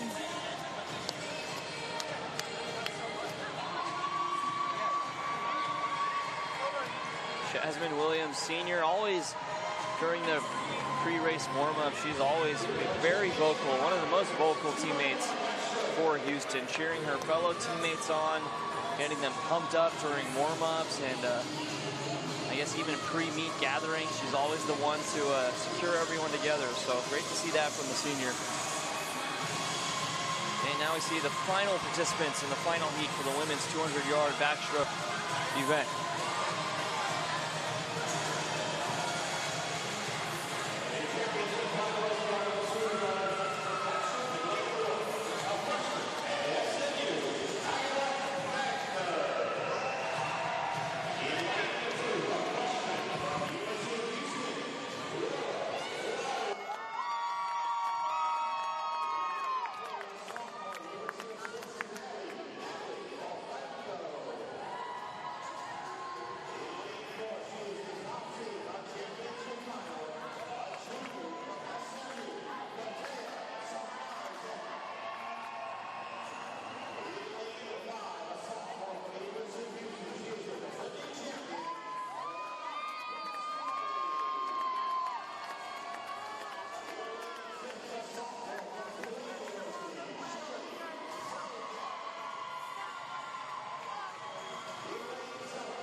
have your lane assignments. Keep an eye out for Matea Samardzic, the junior from SMU.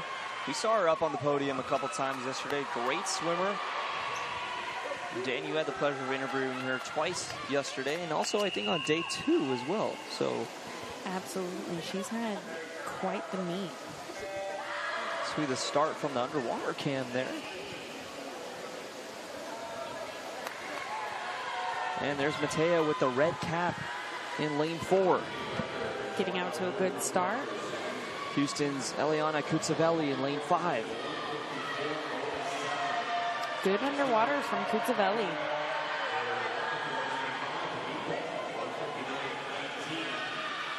Matea just has that speed and she holds it. I mean, we saw she's also the 400 IM winner, so I don't think she's going to get exhausted in this race, it only being a 200. So I think she's definitely going to be a force to be reckoned with, and let's see if she can maybe get a meet record, NCAA A cut, and see what she can do.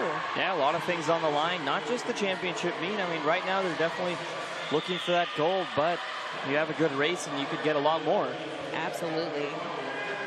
Speaking of meet record, that was last held by Joanna Rue on February 22nd, 2014. The total time of 1:54.07. So it hasn't been beaten in 3 years, but Matea is on a quick pace right now. We'll see how she holds.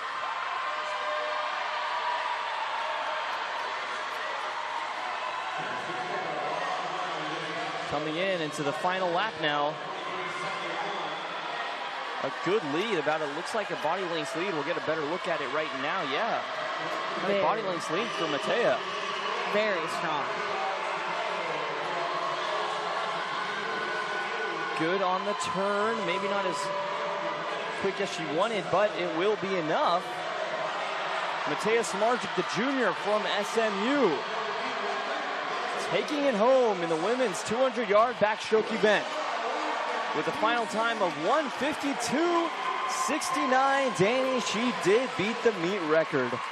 She's one we're going to have to look out for as being overall female competitor for this meet. I mean, she has posted some phenomenal times, broken records, gotten NCAA A cuts. I mean, she is just doing unbelievable. Just amazing to watch, the junior, and she still has a year to go. You can see second place taking the silver from U of H, Eliana Kutsavelli. And in third, Natalie Bondo. Let's take a look at the race. Women's 200-yard backstroke. From the get-go, it was Matea Samardzic in lane 4. You see her there on the right side of your screen. Great race for Matea. Just once she took the lead, she never gave it up and kept looking up, kept following her strokes and keeping her pace, knowing what it took to get the win.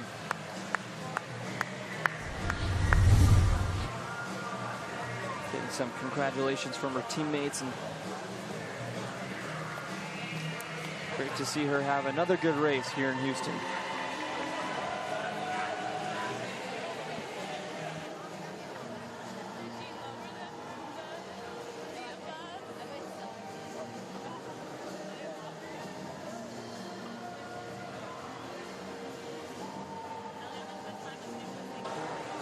Matea Samardzic, the champion in the women's 200-yard backstroke event. We'll take a quick break on the American Digital Network.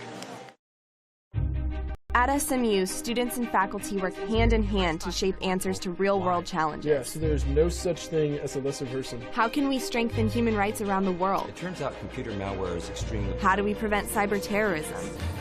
The limb comes off. How can the human body set new records of performance?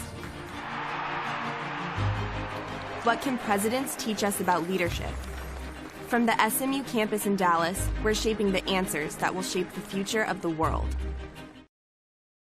To discover your power, you have to innovate, inspire, be up for the challenge, have the drive to achieve and the vision to transform. To unleash your power, boldly forge ahead to a place where nothing holds you back.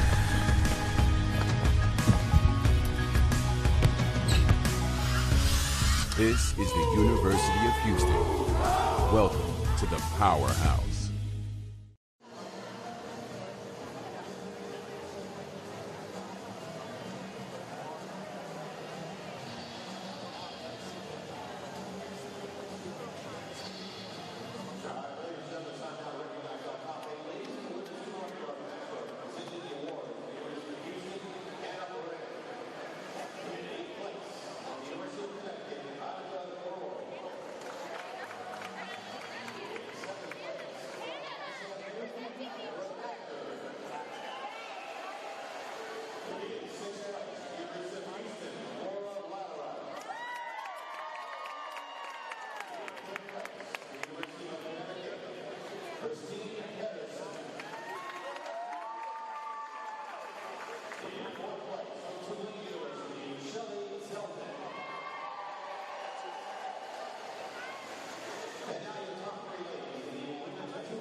I'm here with Matea Samarczyk of SMU. She's the winner of the women's 200-yard backstroke.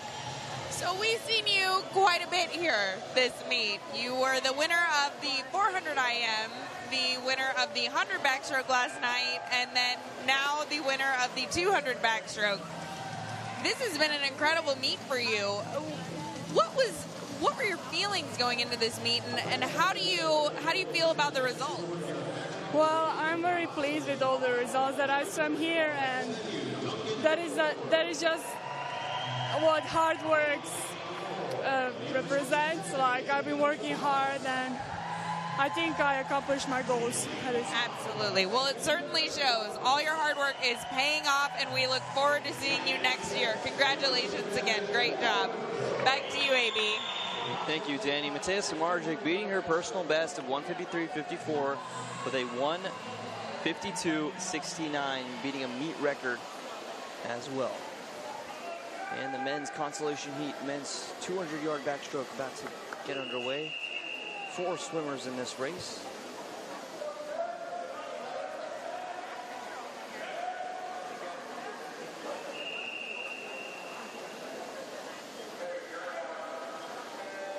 And they're off. In lane 3, we see Duncan Brookover from SMU, the freshman. Lane 4, we see Nathan Jonas, another freshman from Cincinnati. And in lane 5, the 3rd freshman of this consolation race from SMU, Barrett Roberts. And in lane 6, Walker Hill, the junior from Connecticut. 200-yard backstroke consolation heat. First off the turn was lanes 3 and 5, Brookover and Roberts.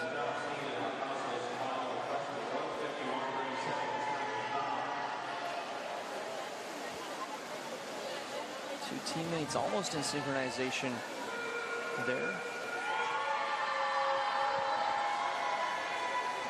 Approaching the halfway point in this race.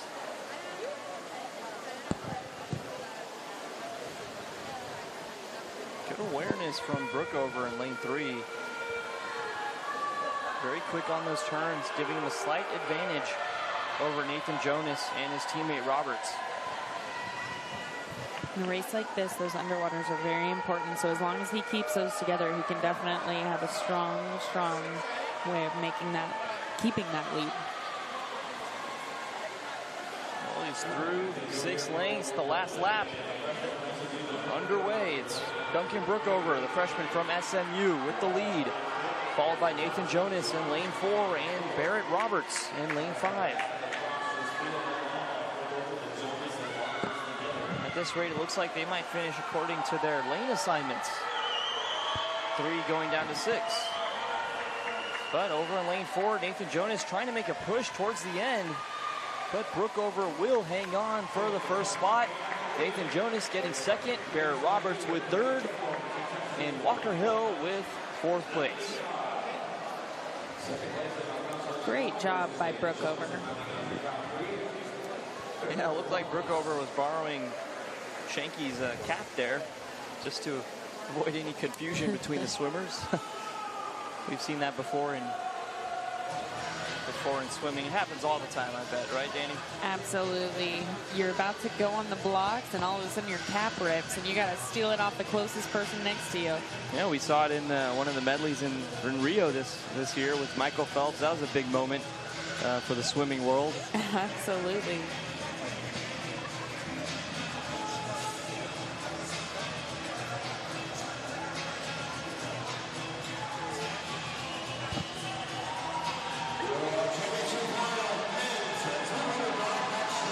Hear the announcement for the championship final in the men's 200-yard backstroke. Matt Dejanay being very loose from UConn, trying to pump himself up.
There they go into the pools, getting ready.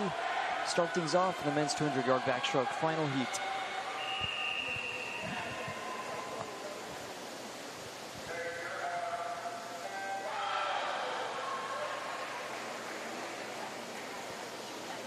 And coming out first was in lane 4. That's Bartosz Krzyzanek.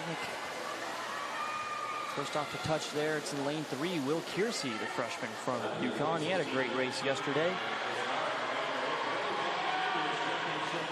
A little bit of a turn of events this year.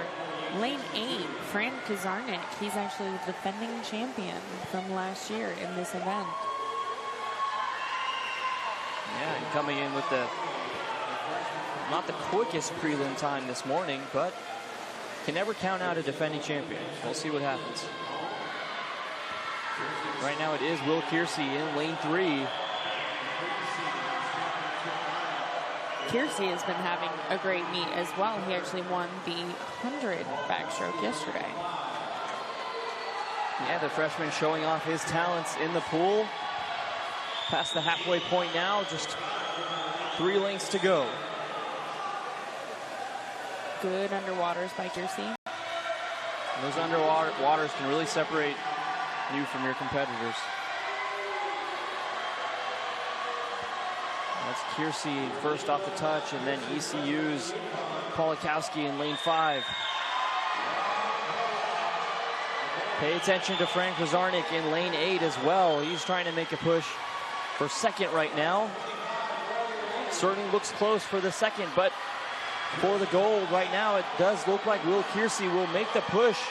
But over in lane 8, it is Fran Kazarnik who's coming up quick.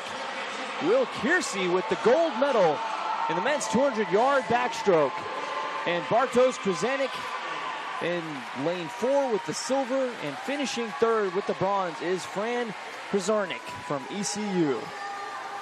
Great to see him medal as well, defending champion.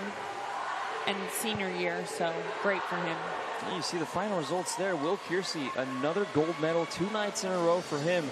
The young freshman from Connecticut really showing off his talents in the pool. Let's take a look back at this men's 200-yard backstroke. And Will Kiersey, not the best start off the mark there, but he was able to make up the ground, and he didn't look back after he took the first spot. Once he gets going, there's no stopping him. And there he goes with the gold. Will be awarded to Will Kiersey, freshman from University of Connecticut.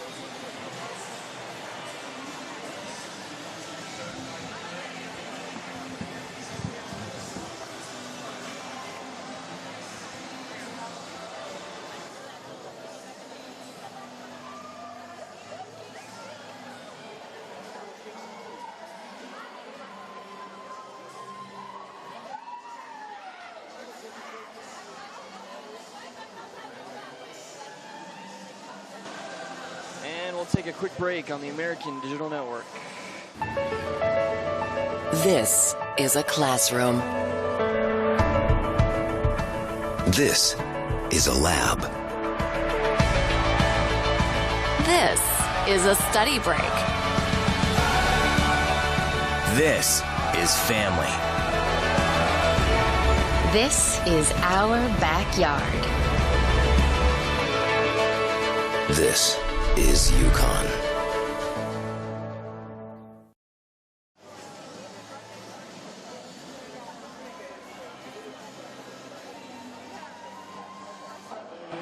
We just saw Will Kiersey take the gold in the men's 200-yard backstroke. Let's just take a look back, look at the team's rankings from this point onward. We'll go to the women first. University of Houston leading it with 625 points, and second SMU with 521. University of Cincinnati with 498 points. So U of H, a 104-point lead over SMU at the moment. Primarily coming from those dives. Yesterday we saw Michaela and Caitlin Abernathy from U of H finish first and second respectively in the women's 3-meter diving, and today they finished second and third in the platform diving. So a lot of points coming from those two swimmers, those two divers, excuse me.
I'm here with Will Kiersey, the winner of the men's 200-yard backstroke. Congratulations, we meet again. You were also the winner of the 100-yard backstroke last night. So how does it feel to sweep the backstroke events as a freshman? I still can't believe what I did yesterday. I'm still just getting over that. And I just got in the zone and tried to do everything my coach told me. And obviously, been thankful for him. He's been doing this for nearly 30 years now. And I'm just glad I could finish off his season to hopefully make him proud. So. Well, you certainly have. Congratulations. Great job. Back to you, AB. Thank you, Danny. I'm sure he did make him proud. Bob Goldberg,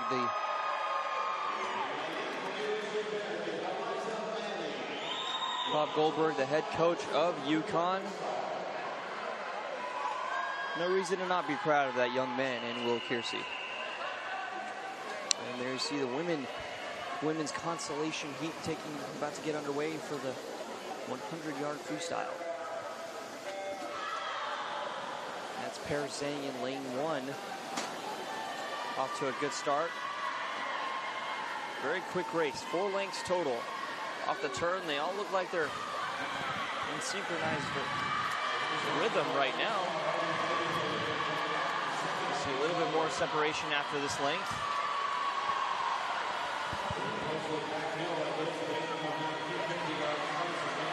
And does look like Paris Zhang in lane 1 is doing good on the turns. In lane 3, ECU's Aaron Polick.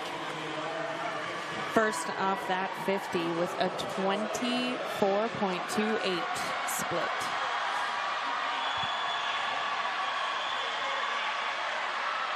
And we're going to see who comes into the touch first in this race. It's going to be a close one. And it's Aaron Polick from ECU, followed by Eliza Manning from UConn in lane 8. And finishing third is Margot Manning from UConn. Very quick race there in the consolation heat for the 100-yard freestyle.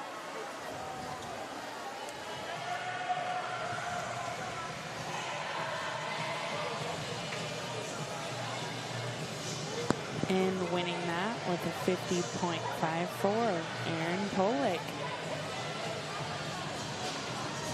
Nice second 50 there, 26.2.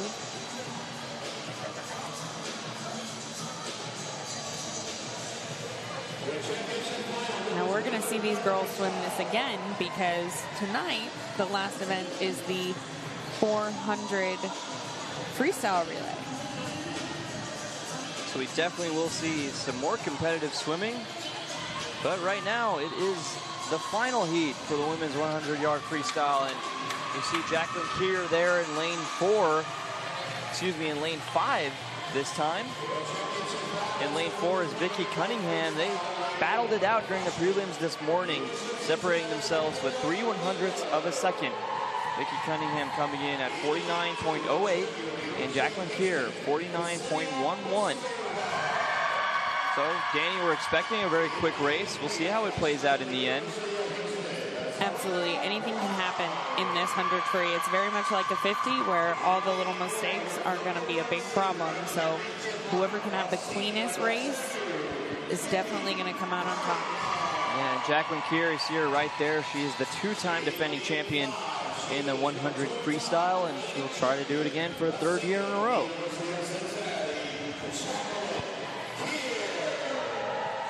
Jacqueline Keir as well won the 50 and 200. So this is her last sprint freestyle race individually of this meet. So it's exciting to see what she's going to do on this one.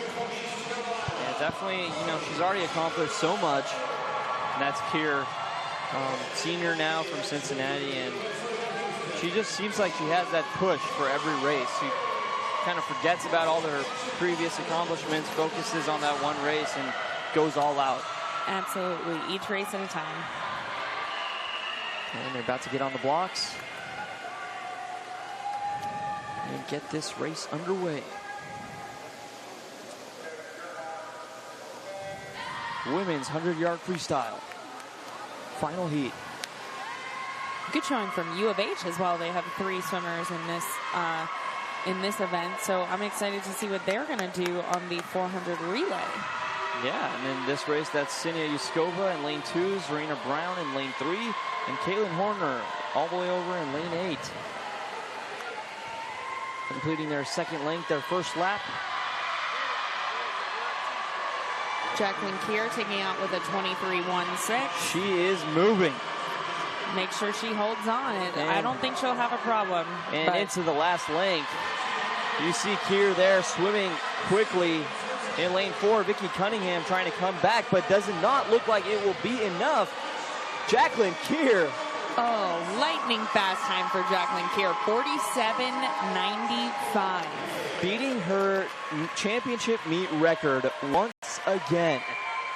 An amazing last split as well, 24 on that last split. She almost even split that. Just a second between those two is unheard of. That's amazing. Jacqueline Keir doing it once again in the freestyle. This time the 100 freestyle. She has swept these sprint freestyle events at this meet, and I can't believe what I've just seen. That's amazing. Well, we're about to look at it again, Danny, and we saw Vicky Cunningham take a good start off the blocks there, and then Jacqueline Keir, you see on the turn, she was just very quick, never looked back on the lead. Vicky Cunningham tried to do the best she could to fight back, but looked like Jacqueline Keir was holding the quick racing to the for the actual race itself, holding it back during the prelims maybe. Absolutely. It's hard for these sprint freestylers because, you know, there's so much energy put into a sprint race like that. And by the last day, the 100, you've already swum the 200, you've already swum the 50. You know, you're pretty tired. So she was probably just hanging back a little bit in this prelim, just setting herself up to make sure that she kind of gets in the middle of the pool. And then from there, she was really going to bring it home. So I think she had a goal in mind, and we knew she was going to do well considering that 200 times she posted. So there's no way her 100 was not going to go well tonight. Yeah, and it's just, you know, it's just been great to watch her swim, honestly. When it comes down to it all, the way she's performed in these meets, every individual race, she's has a chance to win gold. She's done it in the medley races last night. Her team wasn't able to win the gold, but she swam hard in the freestyle at the end to secure that bronze for Cincinnati. And it's great to see a senior put herself out there for a team like that and just rack as many points as she possibly can. Absolutely. She has had a lights out meet. Well, we're about to see the awards ceremony coming up soon for the women's 100-yard freestyle, and the gold will go to Jacqueline Keir from Cincinnati. We'll be right back after a quick break on the American Digital Network. For every hero, there is an origin story, an experience that made them who they are. For a new generation of explorers, pioneers, and innovators, that experience is calling, offering a different kind of education, one guided by distinguished professors who understand experience is the best teacher. Greatness lies beyond the classroom. This is where you start. University of Cincinnati. Do more.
I'm here with Jacqueline Keir, the winner of the women's 100-yard freestyle lightning fast time. You broke your own record, your own meet record in this event, and we have seen you sweep all of these sprint freestyle events, which is unheard of. I mean, amazing, amazing meet. What were your thoughts just going into this meet, going into this race? Because you have really, really stood out. I think this meet right here was more about getting my hand on the wall more than anything. I obviously have NCAAs in mind coming in a month from now, so placing was just what I was focusing on here, but the times came as well, so I'm super happy. Absolutely. Well, we look forward to seeing you tonight and then also seeing you at NCAA. Thank you. Congratulations again.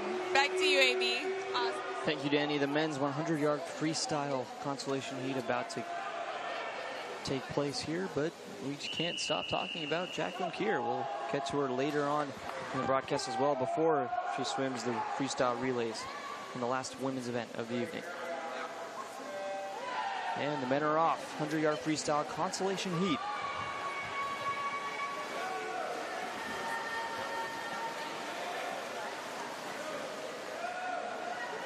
trying to be quick off the turns. Did not look like the best turn for UConn's Dan Krenza in lane 2. Over in lane 3. And over in lane 5, we see Nick Badsky from SMU with a good swim so far. Lane 6, John Metaxas, and in lane 7 in the outer lane, James Donlevy from UConn coming in quick. We'll see who's going to touch it out for first place. Right now, it looks like John Donlevy in lane 8 will get first. Coming up from behind after the second leg, and in second, John Metaxas from Cincinnati.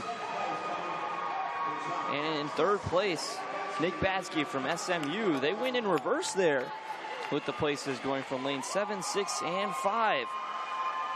You see it right there. Actually, all the swimmers win in reverse, going from lane 7 to 2, first to 6.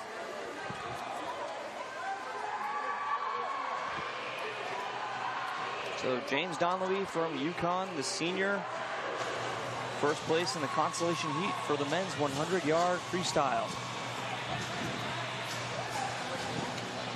James Donlevy also getting second in the 200 free last night and the 50 free on Thursday.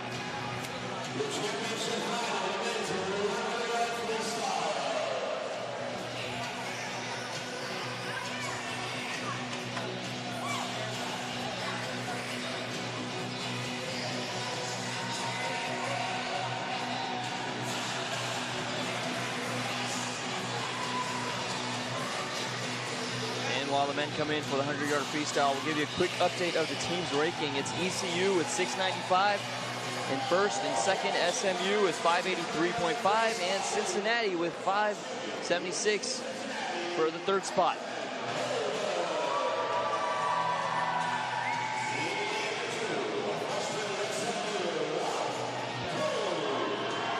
See Ralph Koo, he was excited after yesterday's relay towards the end of the evening. Great race by him yesterday. He held off John Meyer. So great job in that relay. Yeah, they're going to be swimming next to each other in the final heat.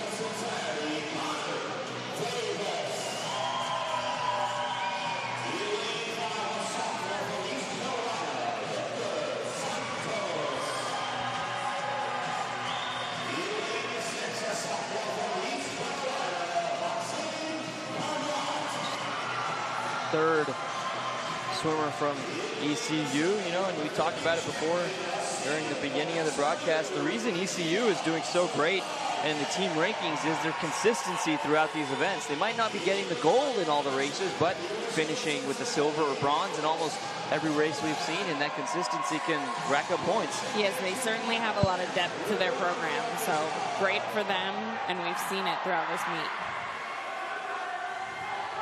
Well, with 3 swimmers out of the 8 in the men's 100-yard freestyle, we will see what they can do.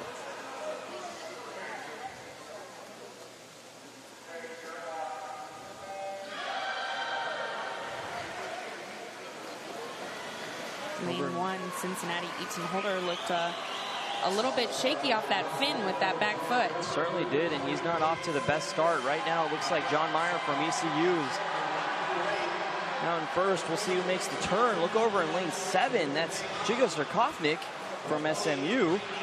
Looks to be swimming a quick race so far, but still 1 lane to go after this touch.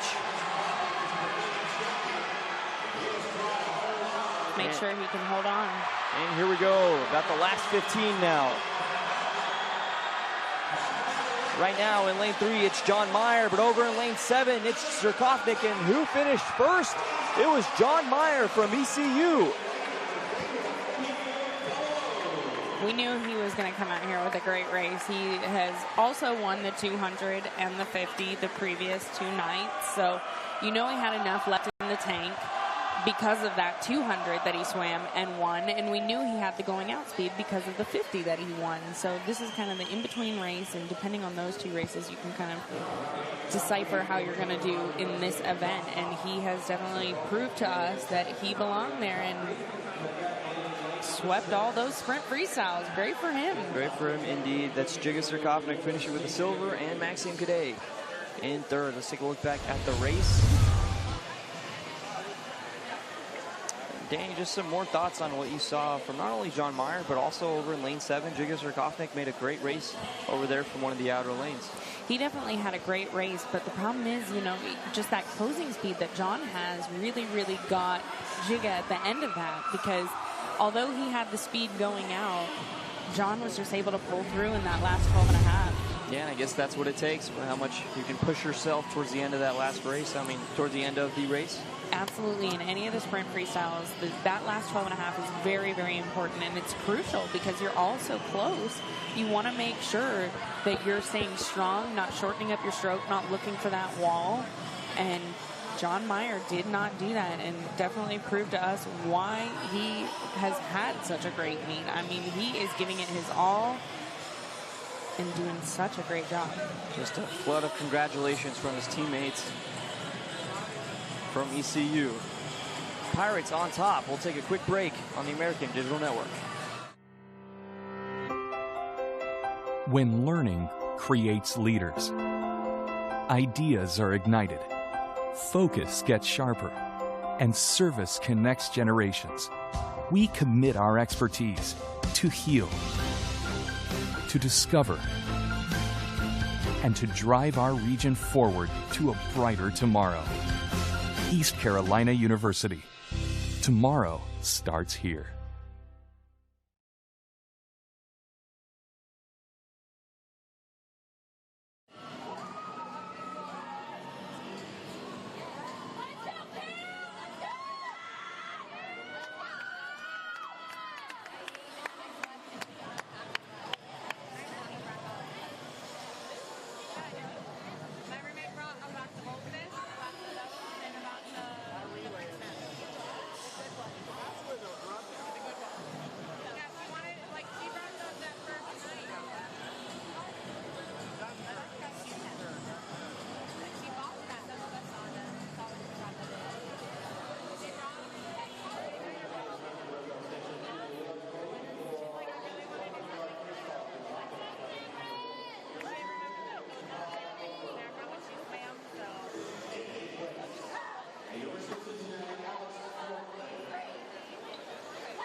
I'm here with John Meyer, the winner of the men's 100-yard freestyle.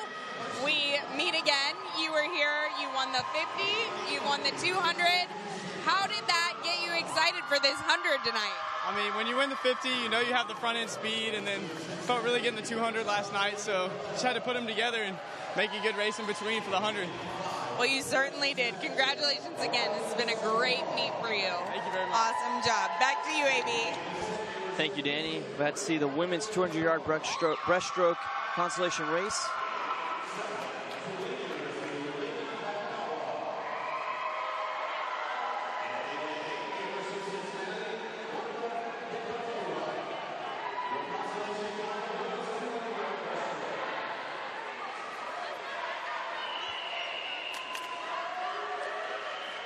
200-yard breaststroke consolation heat.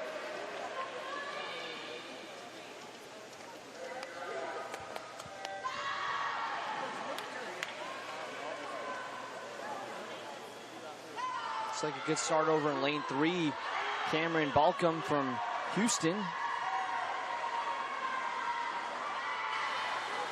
Keep an eye out on the outer lanes in lanes 7 and 8. They seem to be trying to pick up some speed.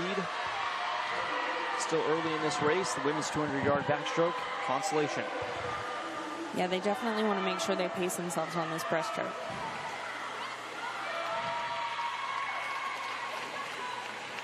Underwater pullouts are going to be crucial on this.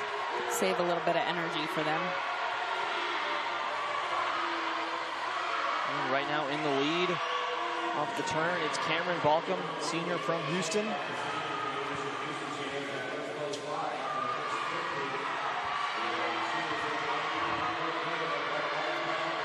Let's see if she can hold on to the lead. Making the turns pretty quick here is Cameron.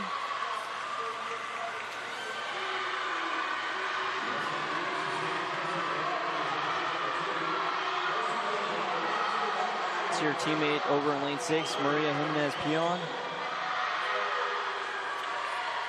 But right now, it's all about Cameron Balcom. And in lane 2, we see Kirsty McLaughlin from SMU. She's trying to catch up to Cameron. Keep an eye out on lane 5. That's Dee Sopapone from Cincinnati.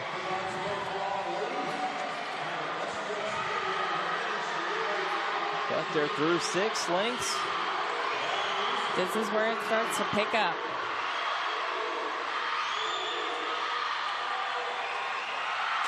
And here we go.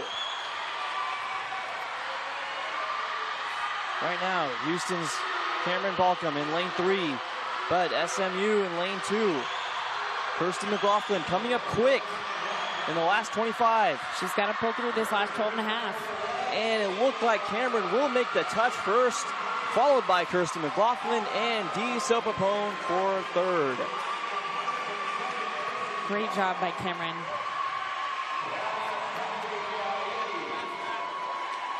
Great job with Kirsty, though, on that last 25. I mean, she really, really pushed. She was trying to get that touch. Let's see the final results. Cameron Balcom from Houston coming in first in the women's 200 breaststroke consolation heat.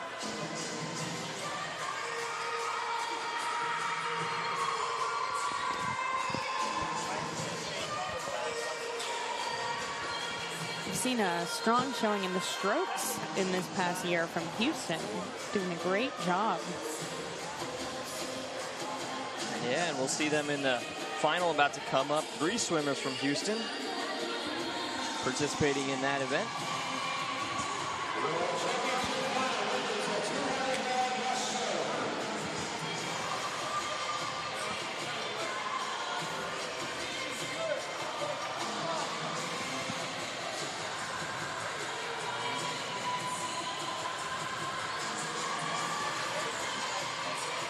Teammates proud of Cameron there from Houston, and participants walking in towards the boards for the women's 200-yard breaststroke. Final heat. Exciting for Cameron in that last heat to be able to do this her senior year at her home pool. It's a great way to finish out your last swim. And speaking of Houston, see a couple of Houston swimmers there. Winner of last night, Peyton Condos.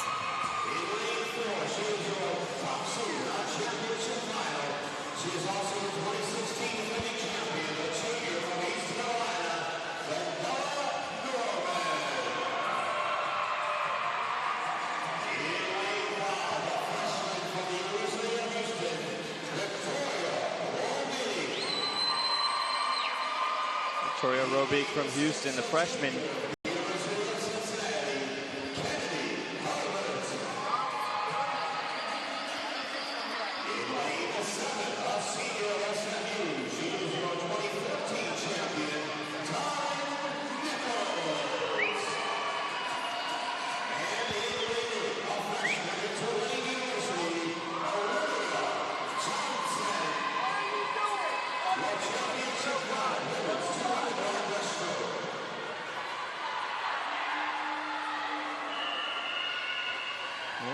blocks.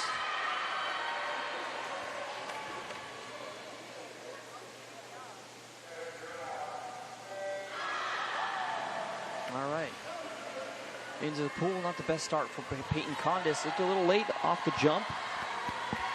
She'll try to make up ground in the 200-yard breaststroke. She has a very, very speedy breaststroke, as we saw from her win in the 100. So hopefully she can get some of that ground back. Yeah, Houston has high hopes for these freshmen. 2 freshmen from Houston competing in this race. Peyton Condis in lane 3, Victoria Robeek in lane 5. And Olivia Johnson from Tulane, another freshman. 3 freshmen swimming in the final heat. Very exciting, the future of this conference. It's like over in lane 7, Tara Nichols. First off the turn. Let's hope she can maintain that speed. And lane 2, we have Ashley Grijalva from Houston. Junior trying to make an impact on this race.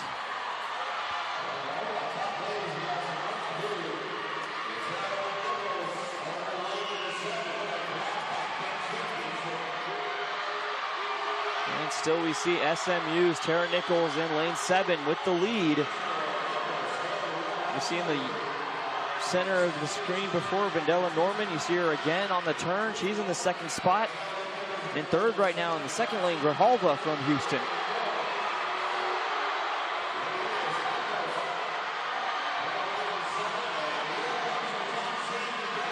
Coming in right now, ECU taking the lead over SMU in lane 4. Vendela Norman. Norman making a push in the final 50. Defending champion from last year in this event. And here we go, the final 25 of the women's 200-yard breaststroke. Norman swimming hard. Houston right behind her. SMU over in lane 7, Tara Nichols. And it will be ECU's Vendela Norman with the gold. Great job by Vendela. It's amazing to get to hold your title in this event. We've seen a lot of defending champions, just do what they come here to do. Defend their medal, defend their race, and represent their school. And only a junior, so she's got 1 more year to go. There you see finishing 2nd from Houston, Victoria Robeek, and in 3rd, Tara Nichols. Let's take a look back at the women's 200-yard breaststroke. Victoria Robeek in lane 5 next to ECU's Vendela Norman in lane 4. And on the turn right there, Vendela Norman did not look back. Looks like Vendela made a steady push through that first 100 and then just really picked up the speed and built it through that last 100. Yeah, it was definitely a closer race for 2nd and 3rd, what it turned out to be. But the medal will go to Vendela Norman. See her there. More congratulations from the Pirates.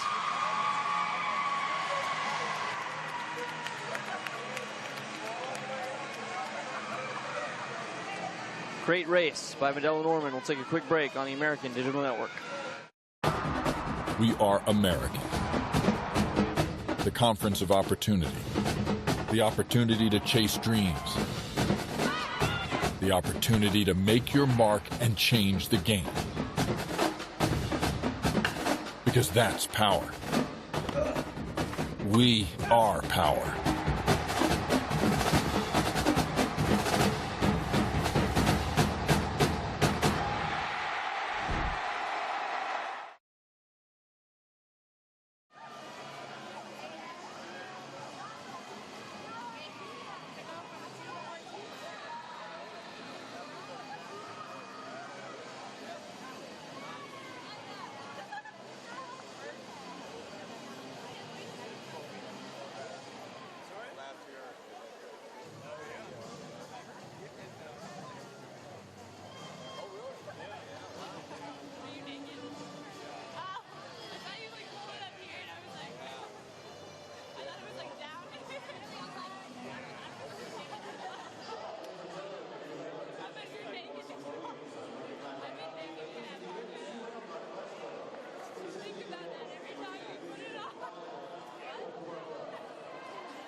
here with Vandella Norman, the winner of the women's 200-yard breaststroke, defending champion.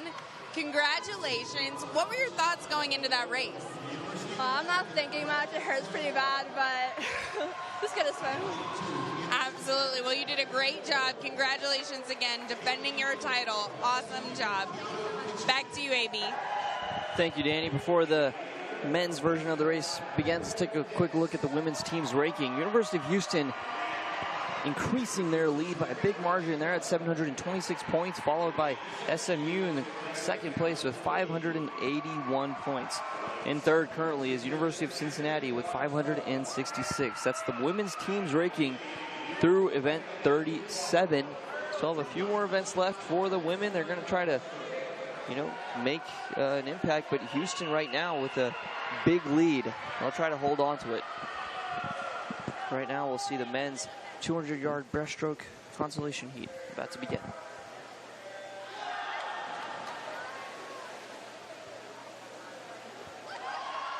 Coming out first, we see the ECU cap. That's Will Hicks, the senior. He had a good race yesterday. Not able to make the top 8 times in the prelims, but competing in the consoles. Will Hicks swimming quick in the 200-yard breaststroke event.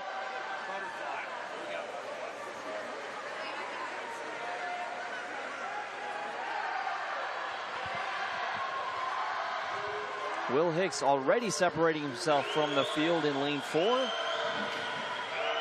Try to keep an eye out on who's second. Looks like in lane 5, that's Brandon Keller from Cincinnati. But Will Hicks swimming quick. About to enter his last lap, the final 2 lengths in the men's 200-yard breaststroke consolation heat. He took a big break there, Will Hicks did. I think he may have gotten a little... Might see some cramping issues or Yeah. something going on with Will Hicks. Might have swam too quick. He is just slowed down, and over in lane 5, Brandon Keller overtaking him. Will Hicks might not even finish in the top 7 at this rate. Right now it's Cincinnati's Keller, the sophomore. Looks like he's going to take first place in this consolation heat for the men's 200-yard backstroke. Tough race for Will Hicks at the 100. Seems to have had some sort of issue and now stuck swimming the rest of the 200. Well, right now it is Brandon Keller in the first spot. And about to finish up this race. But just tough to see Will Hicks go down like that. And finishing first is Brandon Keller. In second, Keanu Kitching. And in third, Alan Lee.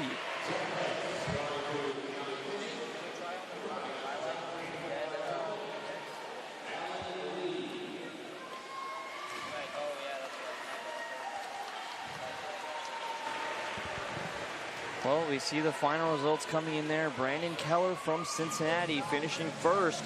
But the big surprise in that one, Will Hicks from ECU in the 4th lane. I'm not sure exactly what happened. We assume it might have been cramping. We'll just see what happened there. But Brandon Keller winning first in the men's consolation 200-yard breaststroke.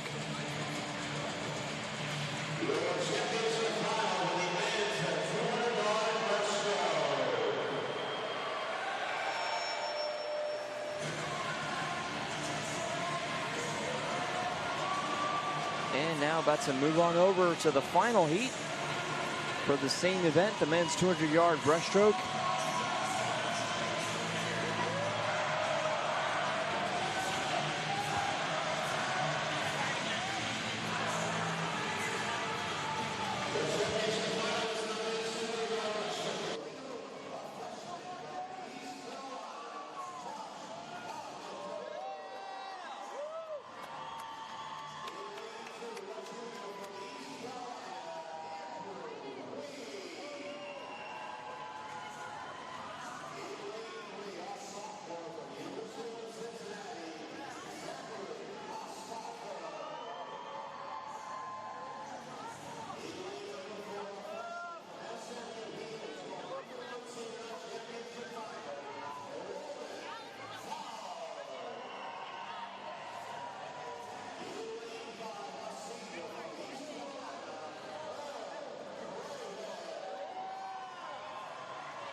men getting on the platform, on the blocks.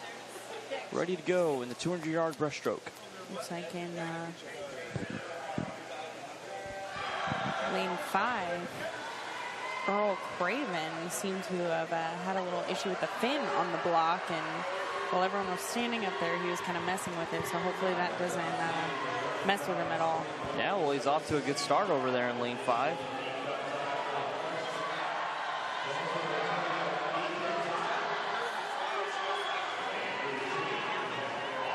And it looks like he might try to make the turn in the first position.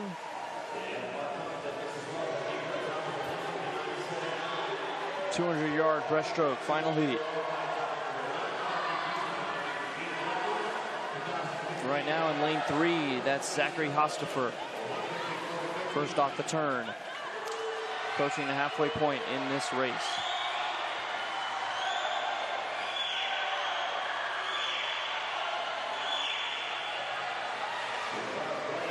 Two more laps to go, and it's ECU's Earl Craven in lane 5.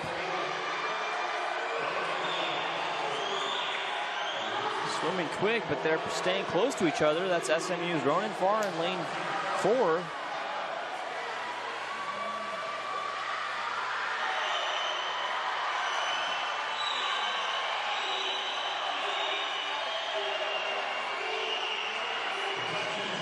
With 1 lap to go, it looks neck and neck between ECU's Earl Craven.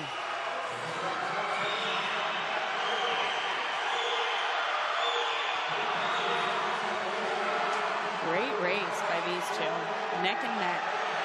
It's Craven and Farr in lanes 4 and 5. On that pullout, it looks like Farr. SMU's Farr in 4, Craven in 5, trying to come down to the final second. And with the long push, Ronan Farr from SMU, the freshman, taking gold in the men's 200-yard breaststroke. Great finish there by Ronan Farr. Just extended as much as he possibly could on that last stroke and got the touch first.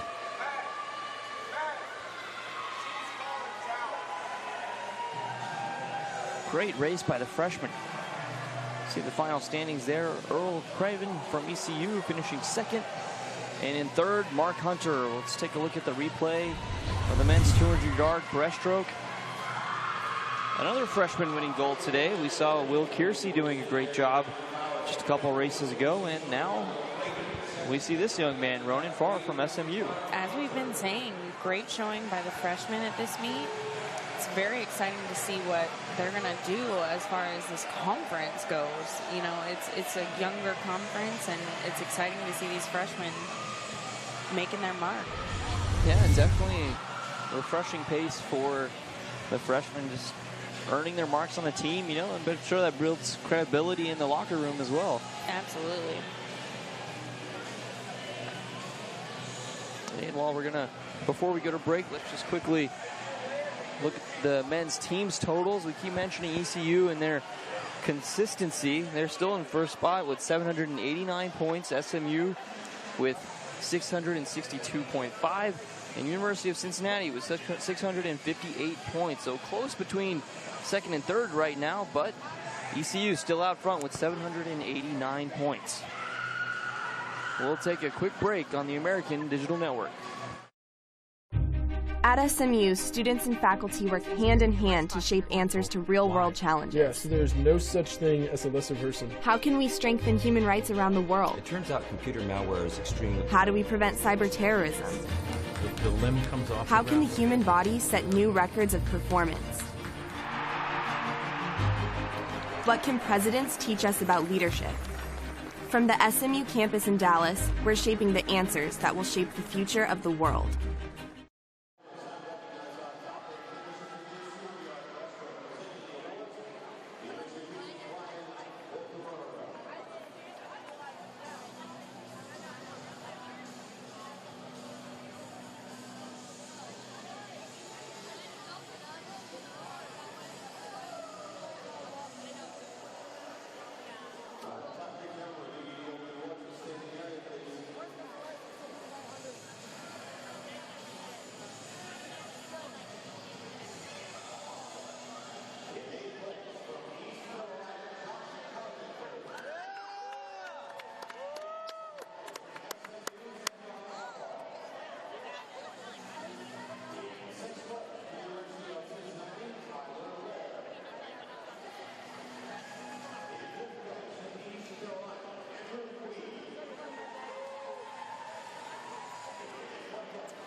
with Ronan Farr, the winner of the men's 200 breaststroke. Congratulations, just a freshman. What were your thoughts going into that race?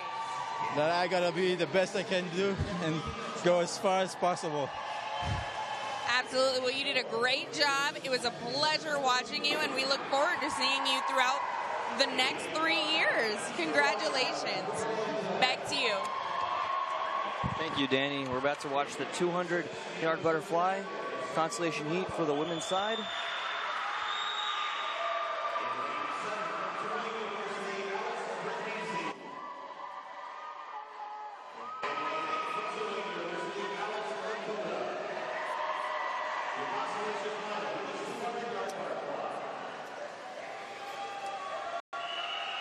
And you hear the whistle to get on the blocks.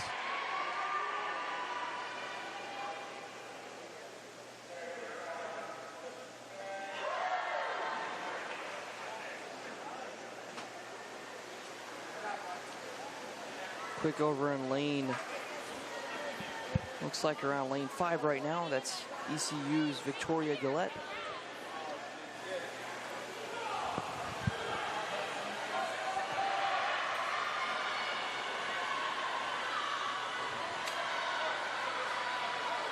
And right now it's between lanes 4 and 5. That's Samantha Wheatley from Cincinnati in 4.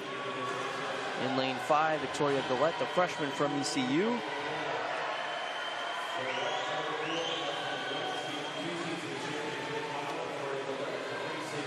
Right now, Samantha Wheatley at the top spot. Close call on third.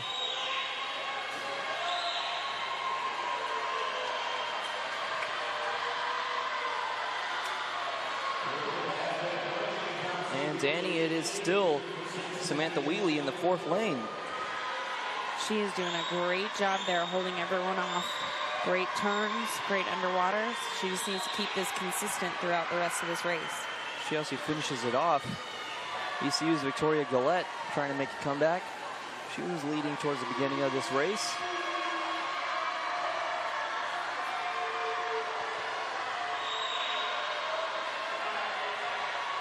Trying to narrow that gap now.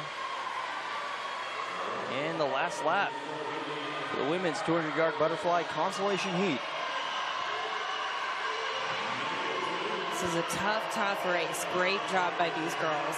Gillette trying to close it down. That's Samantha Wheatley in lane 4, maintaining that lead. Keep an eye on SMU's Kathleen Sharon in lane 3. Wheatley trying to hold it in. And she will on the final touch. Samantha Wheatley, first place. Victoria Gillette with 2nd, and Kathleen Sharon with 3rd in the women's 200-yard butterfly consolation heat. You know, Danny, it's great to see these swimmers really push themselves during these consolations. They're still trying to earn points for their team, for the overall team ranking, so they know what's at stake. They understand the value of these races. Absolutely. And you certainly want to kind of prove yourself when you're in these consolation heats. And just because you didn't make the top 8 times in the prelims doesn't mean you don't have anything to prove. You still have a way to contribute to your team, and who knows? Right now, these leads, they are substantially big for University of Houston and ECU on the women's and men's side, respectively. But you never know what could happen down the way, and these 9 points awarded to first place and so forth, all the way down to 8th, could really make an impact. Absolutely. And what we've really seen from ECU and U of H is not necessarily as many first place wins, but a lot of depth. So within all these races, they have 3 to 4, swimmers per final. So even though they're maybe not even getting top 3, to have all the points of all those swimmers definitely adds up. Yeah, great to see some just overall competitive swimming from these girls and the men as well. Women and men representing their teams very well so far during this meet.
And they're off. The women's 200-yard butterfly.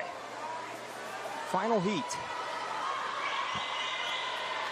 Now in lane 5, we have Marne Erasmus out of SMU. She was the champion of the 100 fly. Definitely need to keep an eye out on her. She has a lot on stake. Senior just trying to rack up those points like we talked about. With 3 SMU swimmers from lanes 4 and 6 in this final heat. But Marne Erasmus in the lead right now in lane 5. Making the 3rd turn of this race. I'm sure she certainly wants to sweep these butterfly events, and she also qualified for NCAA A cut in the 100 butterfly, so as long as she gets a B cut in this event, she will be swimming this as well at NCAAs in March. Yeah, definitely some added motivation in these races especially for Marne Erasmus. And right now she looks good in lane 5. Swimming fast, swimming hard. Making the 5th turn, about to complete the 6th now. Excuse me, starting the 6th.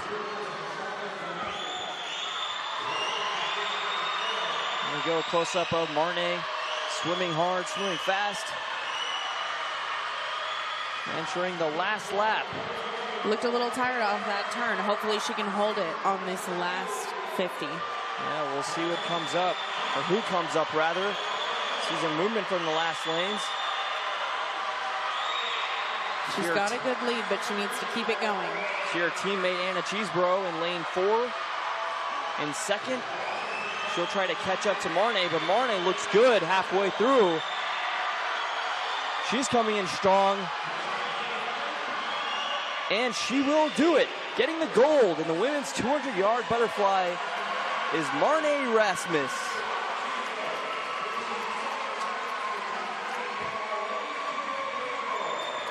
She looks to be happy and exhausted at the same time. Very, very exhausting race, and you could definitely tell towards that, especially last 50, but a little bit towards that last 100. She started running out of fuel, but she held on. Take a look back at Marne's race there, and her teammate, Anna Cheeseborough, doing well as well, earning the silver. Is on one of these turns coming up. You can keep an eye on her in lane 5, the left side of your screen. Right there, she looked like she might have been a little tired on those turns, especially there. You see it again, Danny. She was kind of slowing down, but she had enough gas left in the tank to bring it home and close out this race. She did a great job keeping up her underwaters. Although she was so tired, she still maintained to go underwater and stay down there past the flags, which is very, very important. Yeah, we see her about to get congratulated by her teammates later on tonight.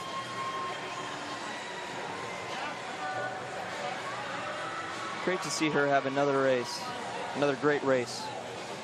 And we will see her again in March. Yeah, NCAAs. Here she comes.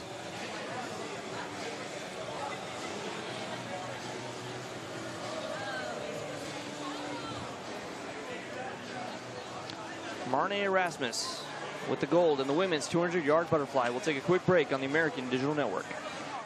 To discover your power, you have to innovate, inspire, be up for the challenge, have the drive to achieve and the vision to transform. To unleash your power, boldly forge ahead to a place where nothing holds you back.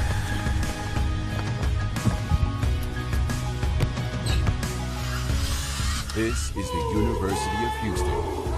Welcome to the Powerhouse.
with Marnay Erasmus, winner of the women's 200-yard butterfly.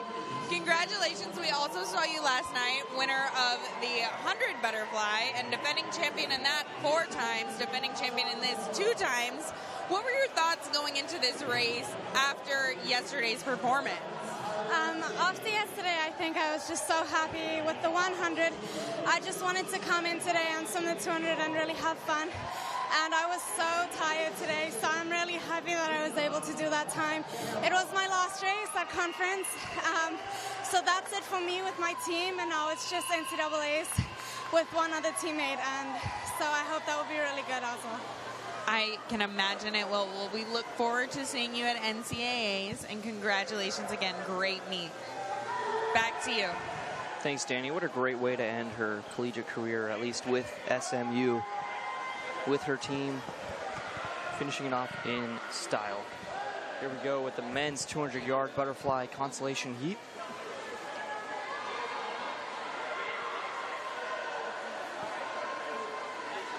Right now we see over in lane 5, that's Ryan DePietro. And quick on the turn is ECU's Tyler Zieg. All 4 juniors swimming in this race.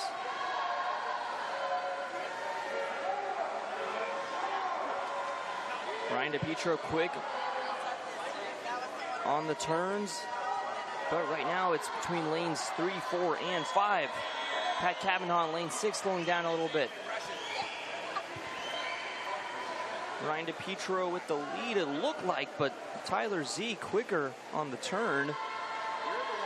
Now he looks like he's in the top spot, but coming back up is Tyler Zieg in lane 4. If DePietro can make another quick turn, took his time reaching in there, but still on the first bar coming out of the water.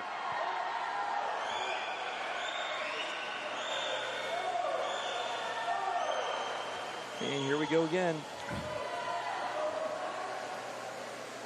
Same situation. Ryan DePietro quick on the turn. Tyler Zieg in second. Tyler Zieg trying to fight back at the last lap. But Ryan DePietro looks like he's going to push it towards the end. Still in first place, remaining in that top spot in the consolation heat. You can see Tyler Zieg there, the junior from ECU. Looks like he will win first place in the men's 200-yard consolation heat in the men's butterfly. Finishing second, Ryan DePietro. And in third, Kyle Kimura. And there you see the final results. Tyler Zieg coming in with a time of 1:50.70. And Danny, we've seen this a lot, you know, in these consolation heats. Swimmers getting better times, much better times in their prelims, but times that would have made them reach the top 8 if they had swam it earlier in the morning. Absolutely. Sometimes in your prelim swim in the morning, you can make a mistake here and there, or maybe you're just not feeling as well. You're feeling a little bit tighter than you are in the evening. So sometimes the times just come out a little bit slower. And these people that maybe were meant to be in the final heat didn't actually end up making it. And so they want to prove, you know, that they should be there and that they were meant for it. So it's more of a pride thing. Although you don't get points out of it, you still get that time. I mean, that time counts no matter what. So you want to make sure you post up that time and everyone sees what you're made of. Yeah, definitely. And here we see men coming in for the final in the men's 200-yard butterfly.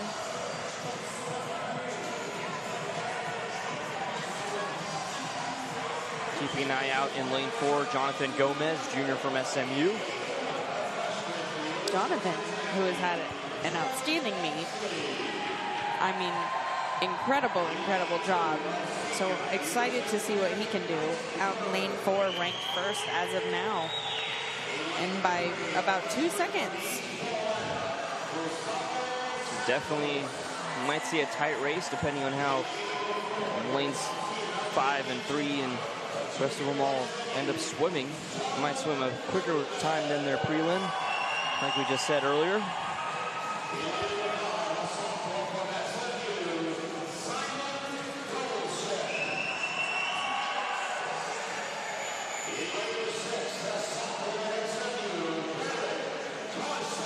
And you know what, Danny, in the women's 200-yard butterfly final, we saw SMU occupying lanes 4, 5, and 6.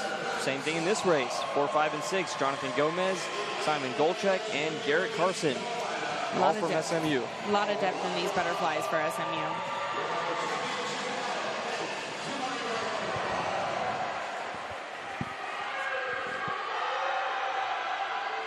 So a lot on the line for these teams. We mentioned 3 swimmers from SMU in this race. They're trying to catch up to the team rankings. Right now they're in second behind ECU.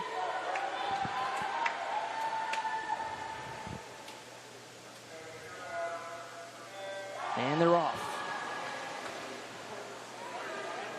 Great underwaters by Jonathan Gomez. Jonathan Gomez in lane 4 with the white cap. 2 of his teammates on his right over in lanes 5 and 6.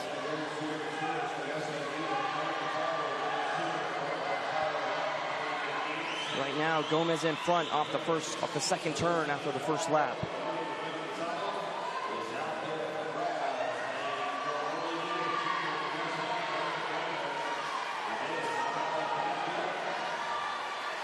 Gomez remaining, keeping that lead.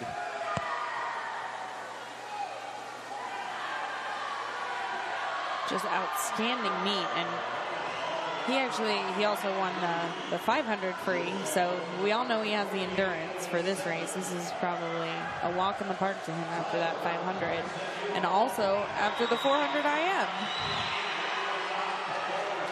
Well, definitely a lot of versatility in Gomez's bag when it comes to the butterfly and the other strokes as well.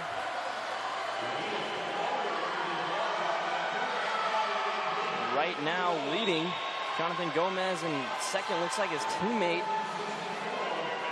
Simon Golchek might be right there, and Gustavo Santos in lane 3, the freshman from ECU, in third. Gomez almost a half of the pool length ahead of everyone else. He also shattered the 400 IM record for this meet, so let's see what he does on this butterfly. Yeah, he'll be looking to beat the meet record right here. We'll see what his final time is. He will beat the meet record and win gold in the men's 200-yard butterfly. Finishing second for the silver, Blaz Demstar over in lane 7. And third with the bronze will be Simon Golchek from SMU.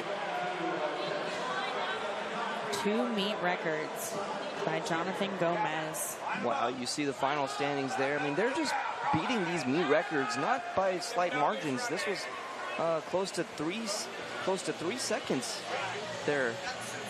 Beating meet records, I mean, it's unbelievable stuff. Jonathan Gomez, like you said, Danny, he's had a good meet already. That's just adding on to the glory. Great race by him. Phenomenal time. Well, let's take a look at the replay. His teammate Simon Golchek finishing in third, so good standing by SMU. They need some points if they're going to try to catch up to ECU. It's going to be tough. Not too many events left, but a good race from Jonathan Gomez, doing what he can. Quick on the turns. Haven't seen too many come back from behind wins today, mainly because of this. They're taking the leads and they're not looking back. They're just swimming it out to the end. Yes, we've certainly had a lot of blowouts today. Just some amazing, very dominant swimmers in both the 100s and the 200s.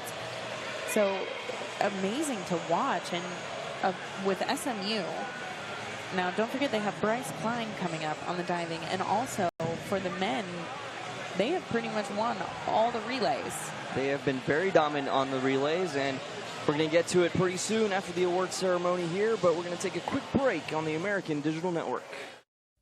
When it comes to learning at Tulane University, there are no boundaries. Architects and scientists in New Orleans, doctors and public health experts in Africa, history and language scholars in Latin America, legal students and professors in Europe, business students in Asia. Tulaneans are all over the globe, and the world is their oyster. We've got that, and a lot more, right here at Tulane University. We are American. The conference of opportunity. The opportunity to chase dreams. The opportunity to make your mark and change the game. Because that's power. We are power.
All right, I'm here with Jonathan Gomez of SMU, winner of the men's 200-yard butterfly, also winner of the 400 IM and 500 freestyle. You set a meet record in this event and the 400 IM. Only a junior. How excited does this get you for next year? It's pretty good. We just came back from the Olympics. It was awesome. It's not only work from this year, but from the past. I'm thankful to my coach, to all the coaches that I have now. We keep working hard, and then we're fighting for a gold medal in Tokyo. Well, we look forward to seeing your journey. Congratulations. Thank you so much. Back to you. Thank you, Danny. Jonathan Gomez with more Olympic aspirations for the Columbia team. Hometown, Cali, Columbia. And there you see the men's platform diving participants' names being announced. See Bryson Klein there in the second to last spot. That was Louis Hunt you just saw walk off. He had the best prelim top score today.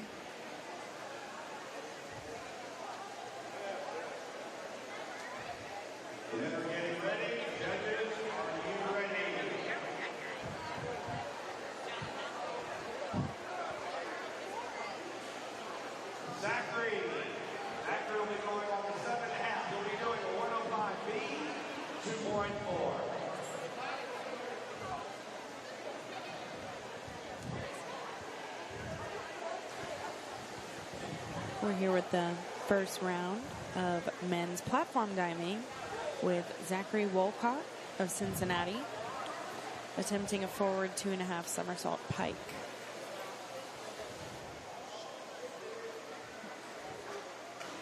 There he is off the 7.5 platform, 7.5 meter platform. They are 6, 5.5, 6.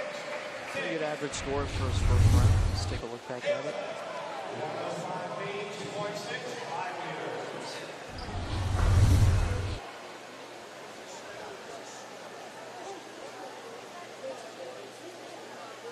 Caleb Bajo, University of Connecticut, with a forward 2.5 somersault pike. Good job on the twist, just late on the entry. Excuse me, the somersaults, I should say. But yeah, we've got Daniel Kinney, University of Connecticut, forward 2.5 somersault tuck. Very quick on those somersaults, and here his teammates cheering him on. Good job on the tuck as well. Good average scores. We now have Spencer Spolio, University of Connecticut. He did a arm stand back somersault tuck. There you go, see him getting, whoa. All right, hold on there, Spencer.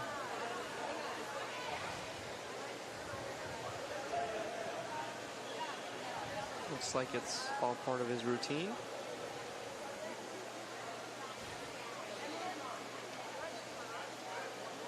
And there we go. Spencer had good balance there from the start. Took him some time to get up there with the arm stand, but a smile there from Spencer. He's happy with that dive.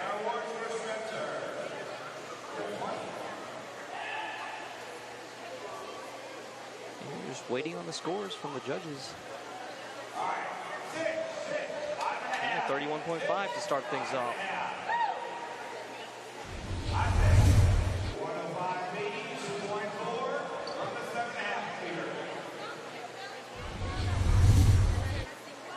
We now have Isaac Klein from Cincinnati attempting a forward 2.5 somersault pike. And a loud impact there on his entry.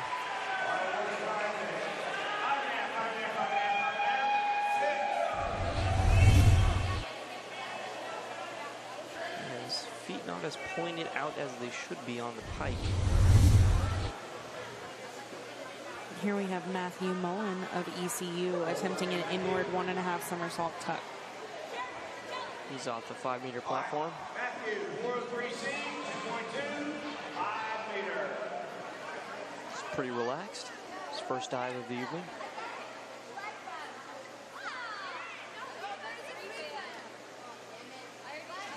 Very quick on those somersaults.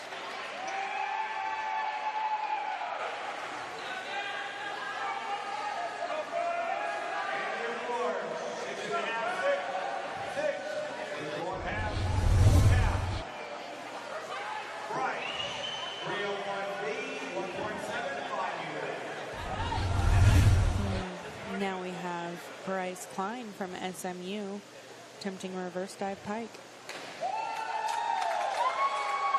Really tried to get that angle on the pike.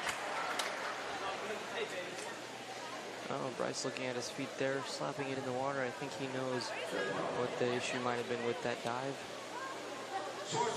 Pretty good scores for Bryce, what he expected. But let's take a look back. Oh, you know, he kept his feet pointed up. That's usually a problem that Bryce has on his dives. His feet kind of stay back. Louis Hunt, University of Cincinnati, forward 3.5 somersault pike. Very quick with those somersaults. Tough dive to start things off. Louis came in with the top score after the prelims this morning.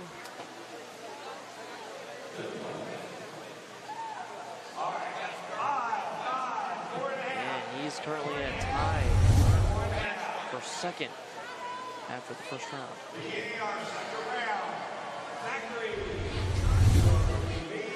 For our second round, we'll go back up to Zachary Wolcott from Cincinnati attempting a back 1.5 somersault pike.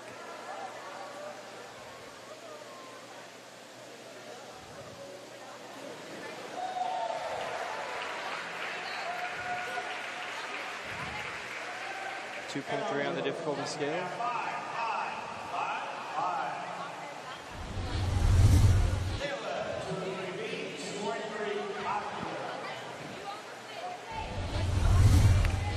We now have Caleb Aho from University of Cincinnati with a back 1.5 somersault pike.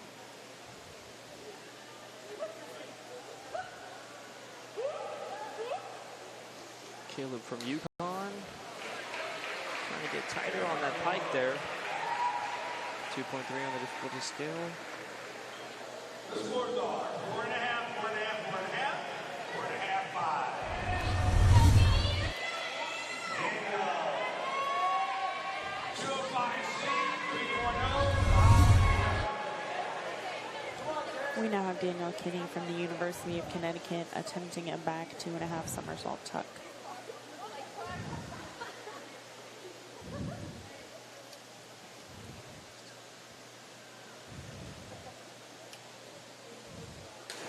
Ooh, just a little late on that entry. Arch back. Lower scores for Daniel.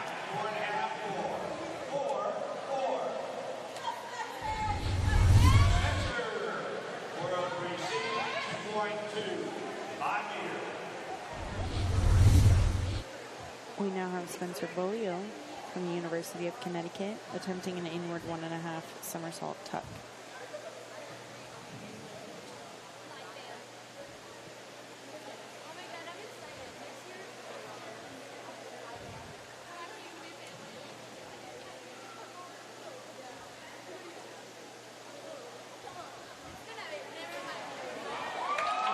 Pretty smooth entry there from Spencer.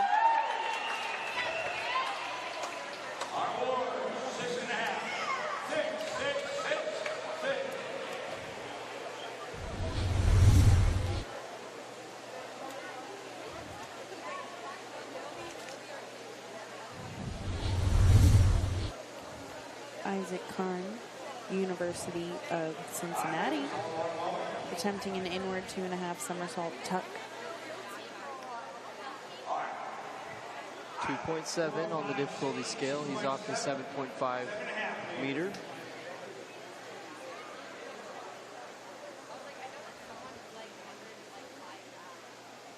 Trying to get on the very edge of the platform.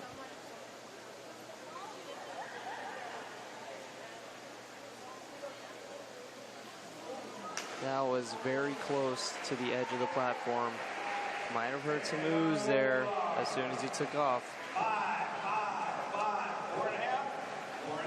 Means he didn't quite get the jump, the height he was looking for off the board. Take a look at it here. That's maybe not the best angle for what I was trying to describe, but he was very close, not the best height off the platform. Here's Matthew Mullen from ECU, forward 2.5 somersault tuck.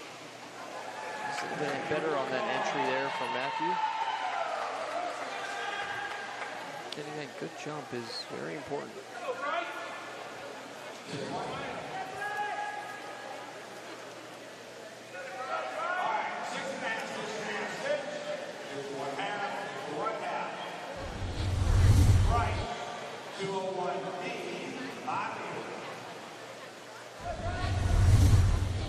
Bryce Klein of SMU attempting a back dive pike.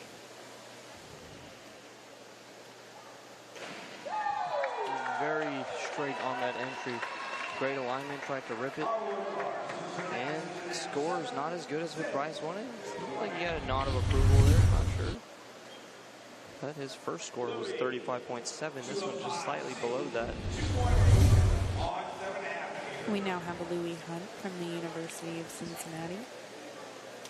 Back 2.5 somersault tuck. So Louis off the 7.5 meter. Very quick on those somersaults. Tried to save it at the end with the entry.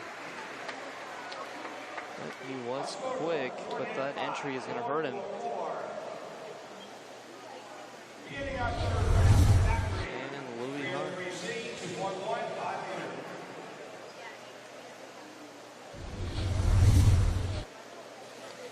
To round 3, we have Zachary Wolcott from the University of Cincinnati, reverse 1.5 somersault tuck. He got away from it there on the somersaults. And the judges saw it right away.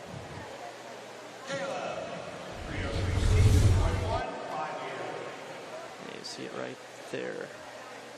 Arched back on the entry. Caleb Aho from the University of Cincinnati with a reverse 1.5 somersault tuck.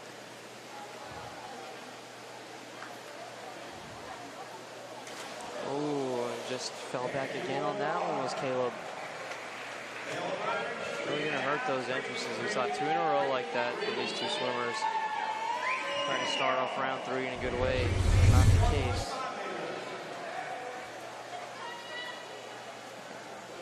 Got away from it there as he came out of that somersault. We have Daniel Kinney with the reverse 1.5 somersault tuck. I'm going to see on this dive See it on the replay here in a second. Good scores from the judges.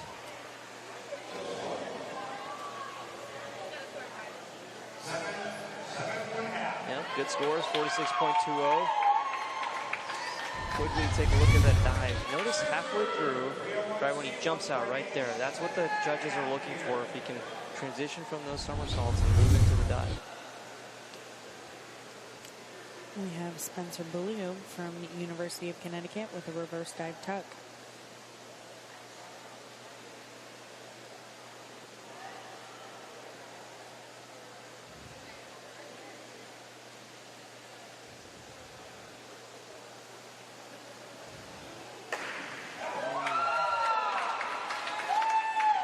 He's up to 7.5, 1.8 on the degree of difficulty, but I lost some points on that tuck.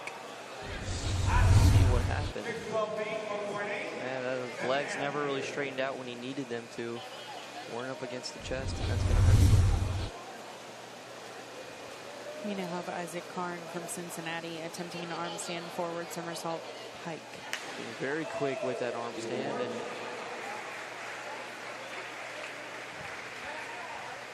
let's see what the judges think. Thank you. 4.5, 4.5, 5.5, 5.5, or 1.5. Yeah, not the best result set for Isaac. I think he was never even off the arm stand coming off the platform. We now have Matthew Mullen from ECU attempting a back dive. Trying to be very quick with that tuck. It helped him with the entry, but let's see what the judges think about that one. Pretty good average scores for Matthew. Total of 31.5.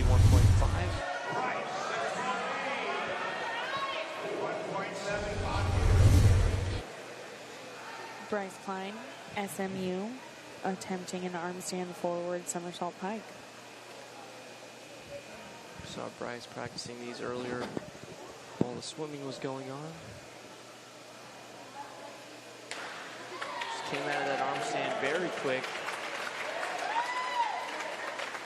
But he looks strong on the entry. I think the scores are going to be similar to what we've seen. Yeah, just 5s and 4s. Not the best dive from Bryce, but here is the defending champion.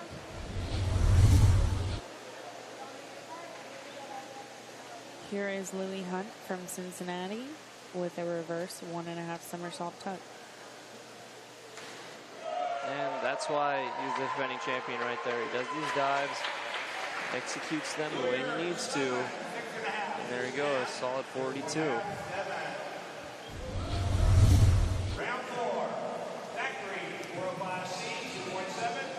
But right now, after 3 rounds, Louis is in third with Matthew from ECU in second and Daniel Kinney, UConn, in first. On round 4, we have Zachary Wolcott out of Cincinnati attempting a inward 2.5 somersault tuck.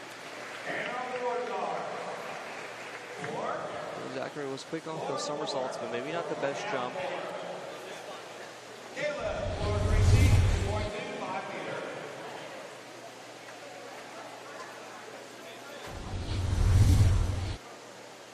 We now have Caleb Aho of the University of Cincinnati with an inward 1.5 somersault tuck.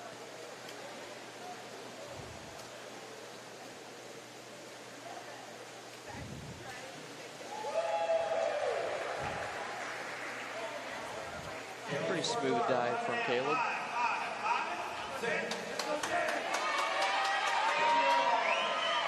We hear some cheering on for Daniel.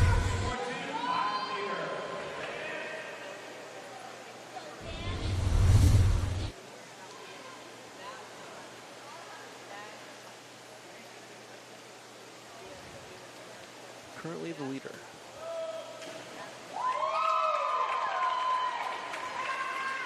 Daniel Kinney out of UConn.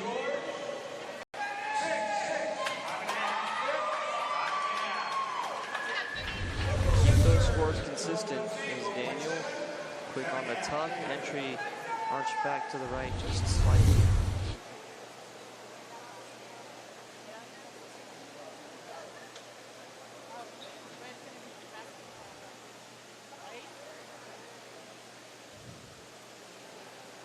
Spencer Bolio of the University of Connecticut with a back dive tuck.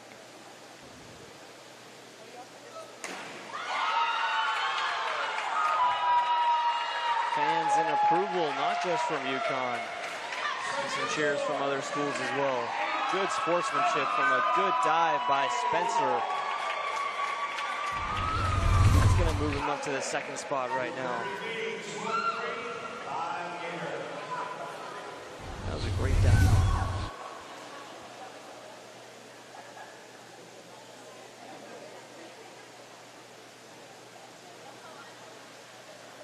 Isaac Karn. Tried to be very athletic there with the somersault, back somersault, but I don't know if he executed it the way he needed it to.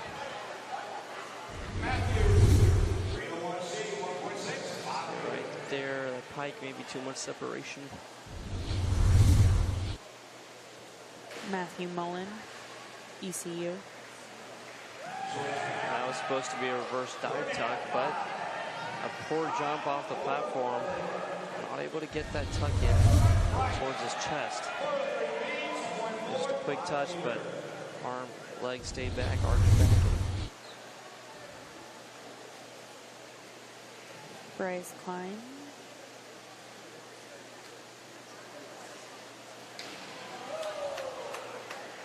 Bryce not really working those entries, and I think he knows it. Just not getting the scores he needs to even try to place the men's platform.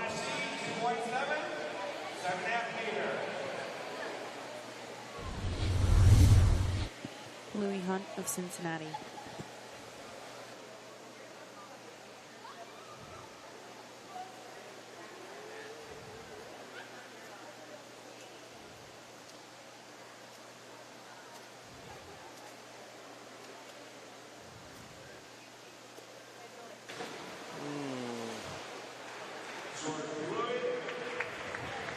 Arch maybe lined under there on the entry.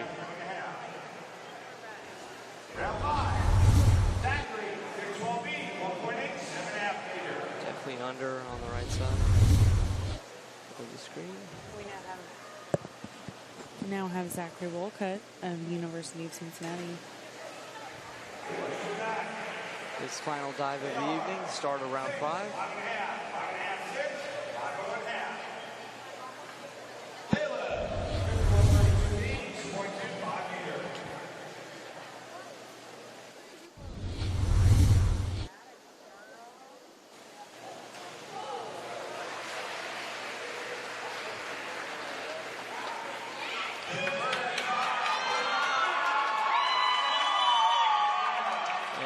Cheers coming up for Daniel.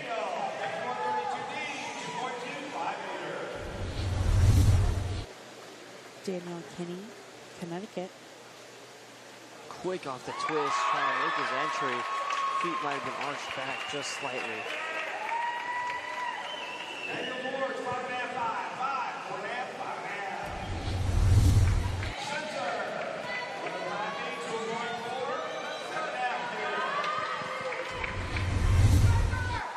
Spencer Bolio, UConn.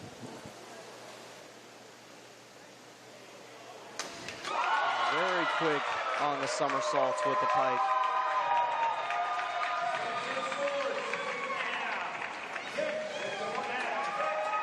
I think these fellow swimmers and divers are enjoying this.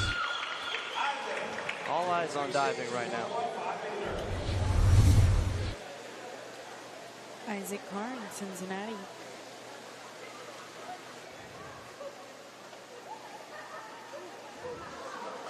Good on the tuck, but just a little bit lined under on the entry.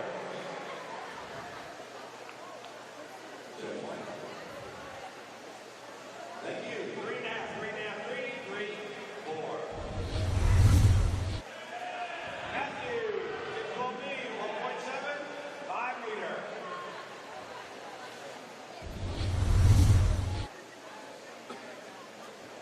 Matthew Mullen, East Carolina.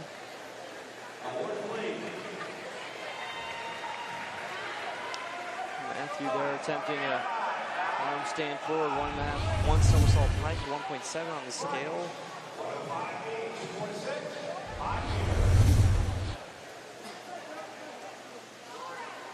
We have Bryce Klein, SMU.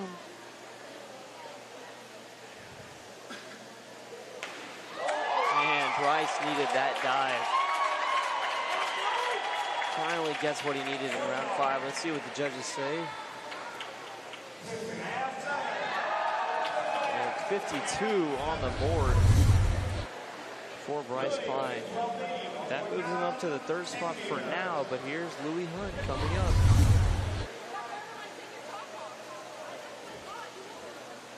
Now Louis attempting this arm stand forward, 1 somersault pike from the 10-meter platform.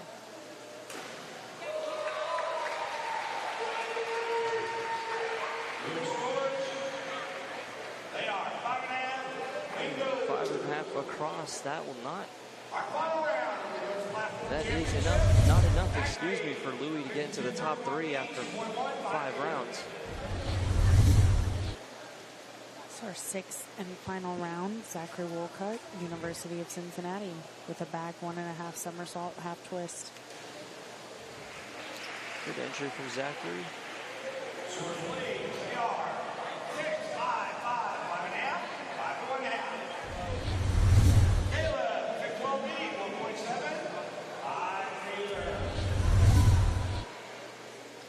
Caleb Aho, University of Cincinnati, arm stand forward somersault pike.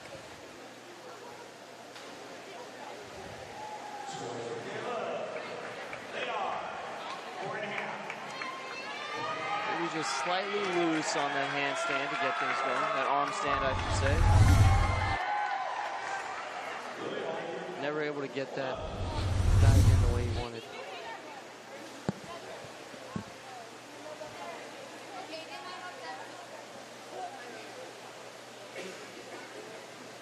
Got Daniel Kinney up next out of UConn. Kinney currently in the top spot with 200.4 points. Right now, he's just waiting for a scoreboard to refresh over there. He will be attempting an arm stand forward somersault pike.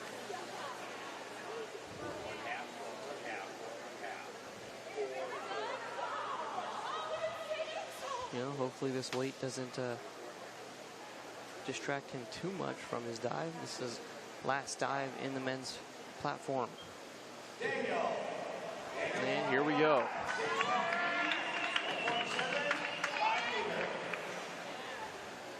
Daniel Kinney.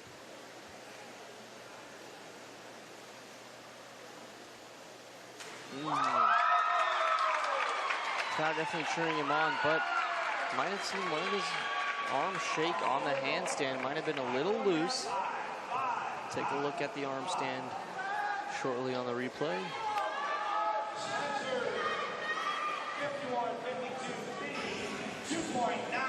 Spencer Bolio, University of Connecticut.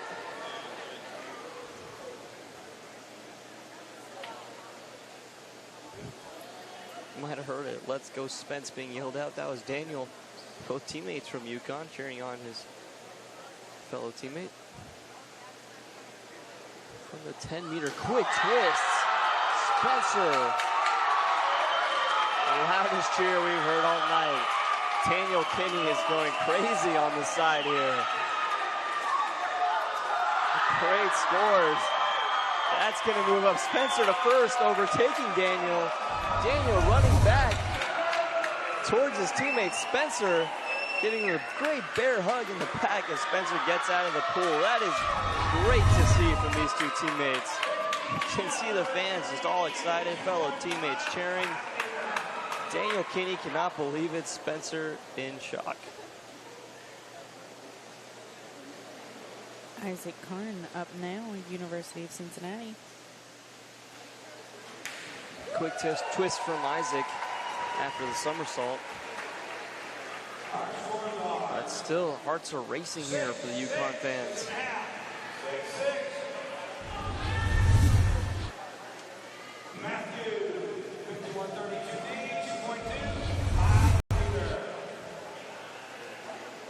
Matthew Mullen, ECU. forward 1.5 somersault twist.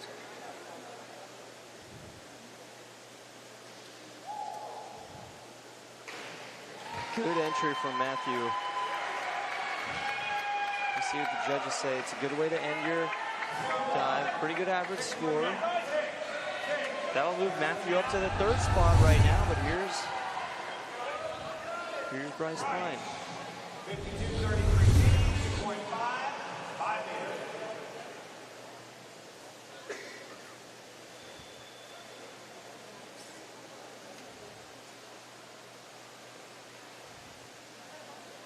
Quick off those twists was Bryce. Daniel Kinney currently in the 2nd spot, standing right in front of us, nods his head in approval. Great score from Bryce of 55. That moves him to the 2nd spot, overtaking Daniel Kinney for the silver currently, but the last diver of the evening.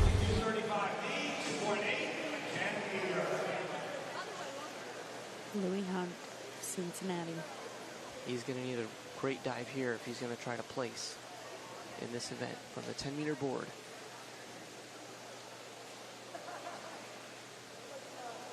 Very quick with those twists, excuse me. But will it be enough for Louis to place in the top 3? And it will be. Louis Hunt from University of Cincinnati takes the bronze, Bryce Klein the silver, but the man of the moment, Spencer from UConn, winning gold. What a moment for UConn.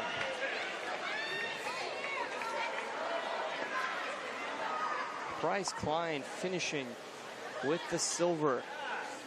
Bryce Klein continuing his medal rack in this championships meet, the final diving event.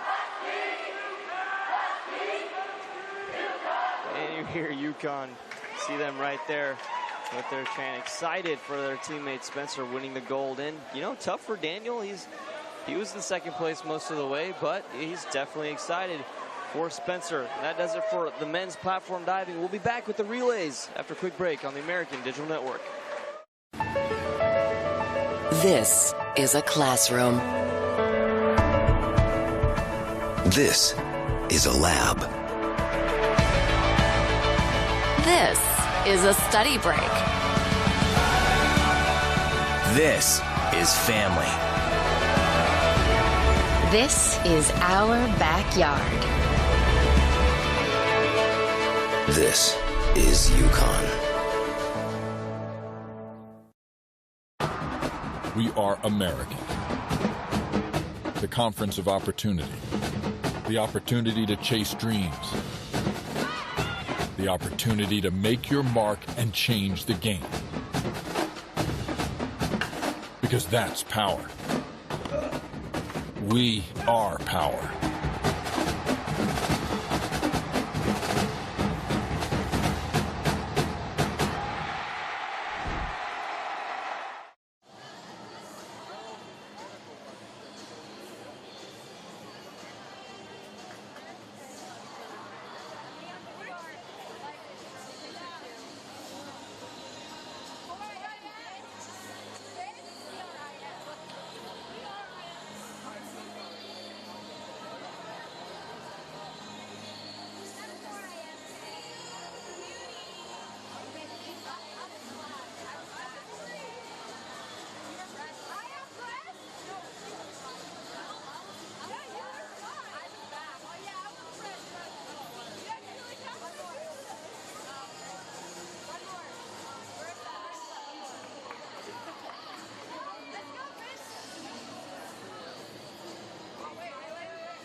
with Spencer Bollier, the winner of the men's platform diving.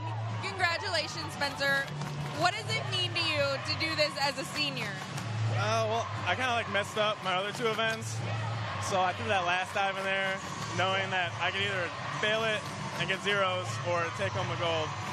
So I decided to go all out, leave it in the pool. Well, it was definitely well worth the risk. Congratulations. Great job. Back to you, AB. Thank you, Danny. A great dive, great 6 dives, from Spencer, getting the gold for the University of Connecticut. Well, it's been a great championship meet, and we're about to round it off with the relays, the 400-yard freestyle relays. Here's the women's team right now.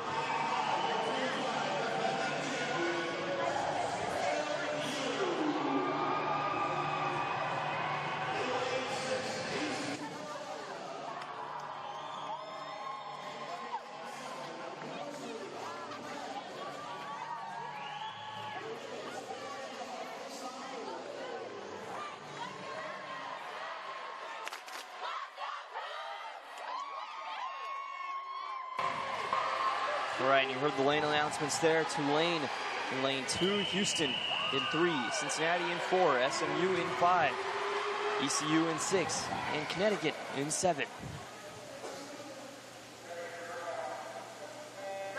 And they're off. The final women's race, the 2017 American Athletic Conference Swimming and Diving Championships.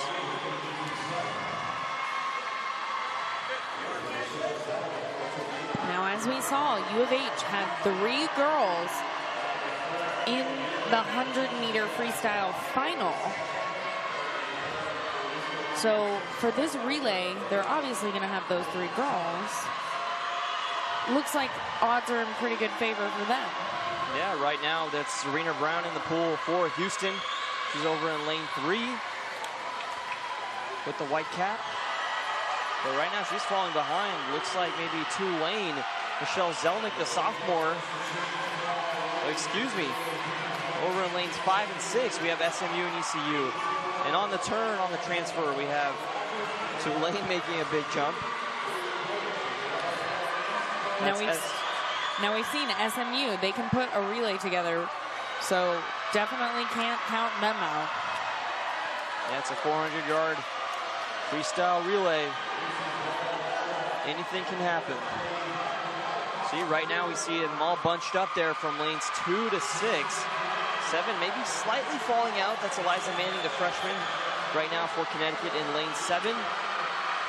But really hard to tell who has the top spot. Might be ECU in lane 6. Then again, it could be Houston with Laura Latero, the freshman, coming in on her final leg. 200 IM champion as well. ECU first off the transfer. Followed closely by Houston.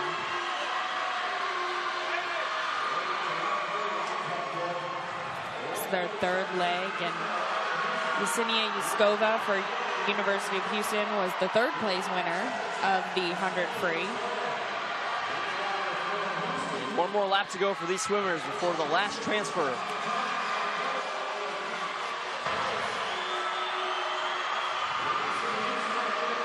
All right, and speaking of Houston, Danny, they are in the lead off the turn. You said it, Ksenia Yuskova, the junior, quick on these freestyles. Great job by Yesenia. And she will hand it over to Caitlin Horner, the junior for U of H. In second right now, SMU in lane 5. That's Vicky Cunningham. And into the pool, Cincinnati's Jacqueline Keir, the senior. U of H first off the turn, MSU in second. And a quick 3rd right now. Now Jacqueline Keir, let's see what she can split on this relay. We've seen her come back from behind before. We'll see if she can do it again. She is storming back. Posting a time as fast as she did in her individual 100, I can only imagine that she's going to do some incredible things here. Right now, SMU has taken the lead. That's Vicky Cunningham, the senior, coming in. Jacqueline Keir is coming in strong, and U of H right behind him. Jacqueline Keir trying to catch up to Vicky Cunningham. Will she do it? Vicky Cunningham's swimming in strong, and she will win gold for her team. Cincinnati with the 2nd silver and Houston with the bronze in the women's 400-yard freestyle relay. What a finish from Cincinnati and SMU. Great swims by those girls. SMU's Vicky Cunningham just beating out Jacqueline Keir. And I know, Danny, you're always looking forward to talking about those splits. That's probably your favorite part about these relays. Absolutely. Well, it's incredible to see that Jacqueline Keir was going at 24:58. I mean, it's an incredible second split to post. The anchor every single race we see in a relay for her team. Obviously, this is the freestyle relay, but still, she's the quickest on their team. The senior 4-time 200-yard freestyle medalist. Let's take a look back at the race we just saw. Amazing stuff, but SMU getting the gold. Let's see how it all went down. We saw SMU with the lead there. U of H took it over for a little while, right about here on the second or third transfer. SMU still with the lead at this point in the race. And this was towards the end. You see Jacqueline Keir there next to SMU's Vicky Cunningham. And Vicky Cunningham just touching out first before Jacqueline Keir to get the gold. You see Jacqueline Keir there celebrating with her teammates, just maybe not the way she wanted to end her senior campaign with Cincinnati, but still a medal, great for her. And you might be hearing some more cheers over on the U of H side. And there's the Houston Cougar chant right there.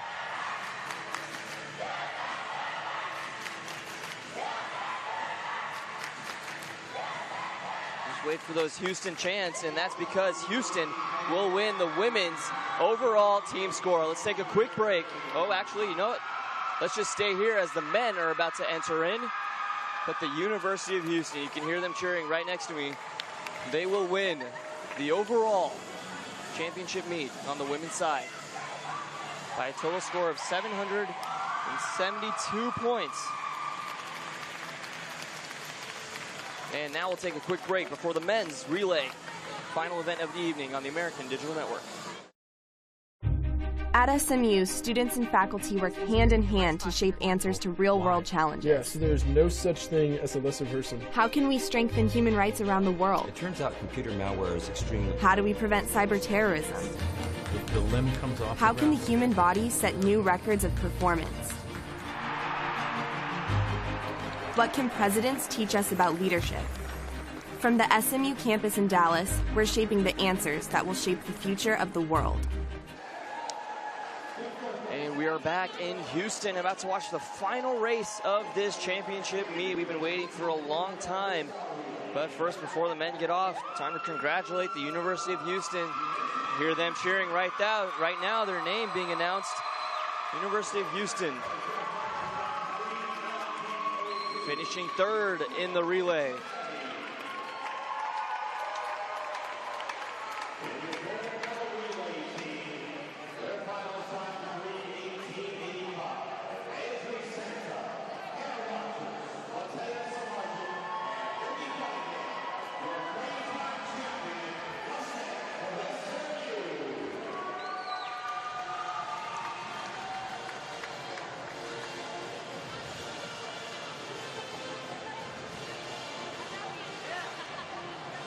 Matea Smarjic there, great win for her and her teammates. Seen her many times on the podium. Well deserving for all three teams.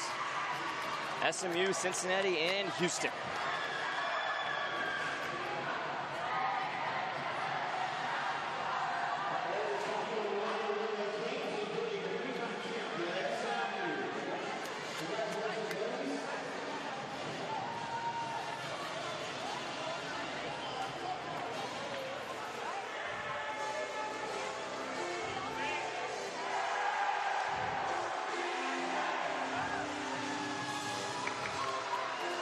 Always a good time for a selfie, especially after you win a great freestyle relay like that one.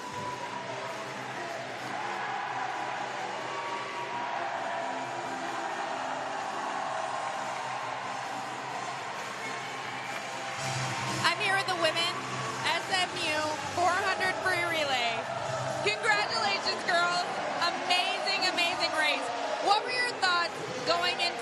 last event. Well, this is probably my last event ever for SMU, so I just really wanted to give it my all, and I think all of these guys did too. Like, it's Hannah's last race for SMU as well, so we just really wanted to finish on a high. And then obviously Adri and Mattea really helped us do that, so we're really happy. Absolutely. Well, you certainly did finish on a high. Congratulations. That was a great job. Back to you, AB. Thank you, Danny. SMU winning the gold in the women's 400-yard freestyle relay. Well, it's been a great championship meet. We've seen a lot of great races, a lot of great diving as well. But it's about to close. We're about to close it out here with the men's 400-yard freestyle relay.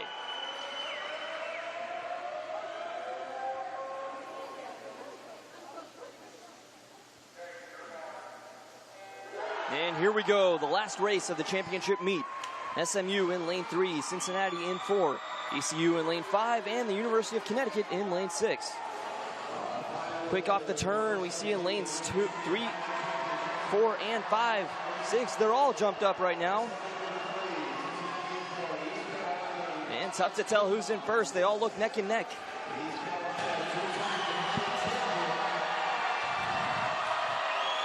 Right now, looks like UConn might have a slight lead, but that might go away soon. They've stayed, it's not good on the turn there from Cincinnati. Something definitely happened there. Definitely missed that wall right there. And it's still pretty neck and neck. Looked like UConn was first over in lane 6. And Cincinnati's gonna have a tough time trying to come back in this freestyle. It is a 400-yard freestyle. Each swimmer swimming 100 yards. They're just sprinting it out as fast as they can. Does not look like Cincinnati will have what it takes to come back and medal in this race. Right now in first is SMU in lane 3. But coming up quick is ECU in the lead right now on the turn. That's Fran Krasarnik, the senior for ECU. But SMU still coming in strong in Connecticut over in lane 6. And ECU touching the wall first.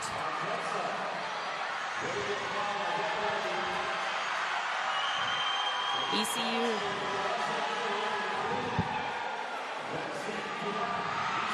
That's now Fran Krasarnik, excuse me, for ECU. Cincinnati looks like they're trying to make a comeback. Good race right now from Alex Fortman, the freshman for Cincinnati, and he definitely is coming back. Great to see that from the freshman. Just pushing as hard as he can. But first right now is SMU in lane 3. ECU right behind him over in lane 5.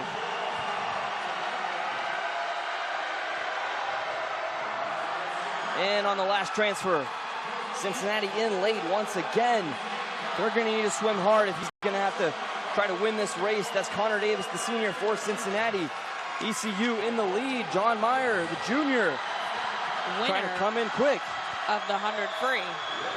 So if he won the 100 free, he should definitely have a great race here, trying to close it out for his team. John Meyer in lane 5 for ECU. In lane 3, SMU, that's Ralph Koo. He closed it out yesterday in last night's relay. But John Meyer swimming in strong. Ralph Koo in second. In third, Connecticut. And it looks like John Meyer will close it out, puts his hand in the air. He knows what he's done. Winning gold is ECU in the men's 400-yard freestyle relay. Just a great meet by John Meyer.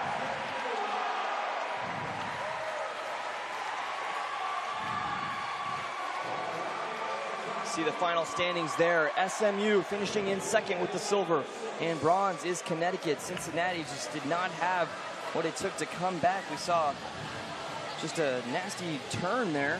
Absolutely. The second leg. Let's take a look back at the 400 freestyle relay. And there we started off with the 4 swimmers in the first 100. And here we go on the turn right there. Cincinnati just, like you said, Danny, looked like he missed the turn. And Cincinnati, they tried to come back. Frank Krasarnik, Alex Fortman did what he could in the third leg. And then Connor Davis at the end. But it was all ECU towards the end. John Meyer taking it home for the Pirates. in any race, it's detrimental to miss a wall, but especially a 50, 100, 200, it's hard to bounce back from. It's almost impossible. Especially when you had the best seated time going into the race. That was Cincinnati over in lane 4. But you see John Meyer there. Danny, I know you're going to go over there and ask him another question. Absolutely. I feel like we're on a first-name basis now. I've talked to him so many times. Well, he deserves all the accolades he's received. Some great racing, great swimming from ECU. And that was the last race of the 2017 American Athletic Conference Swimming and Diving Championships. And it's definitely been a great one. ECU coming out on top in the last race of the championship meet. And there you see U of H throwing up the paws.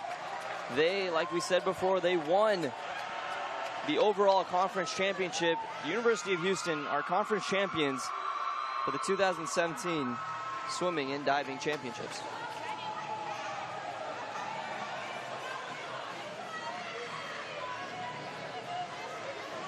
And with ECU finishing first, they already had a commanding lead in the team rankings. They will also finish in first place. And we're going to take a quick break before we return for the final award ceremony of the 2017 American Athletic Conference Swimming and Diving Championships on the American. To discover your power, you have to innovate, inspire, be up for the challenge, have the drive to achieve and the vision to transform. To unleash your power, boldly forge ahead to a place where nothing holds you back.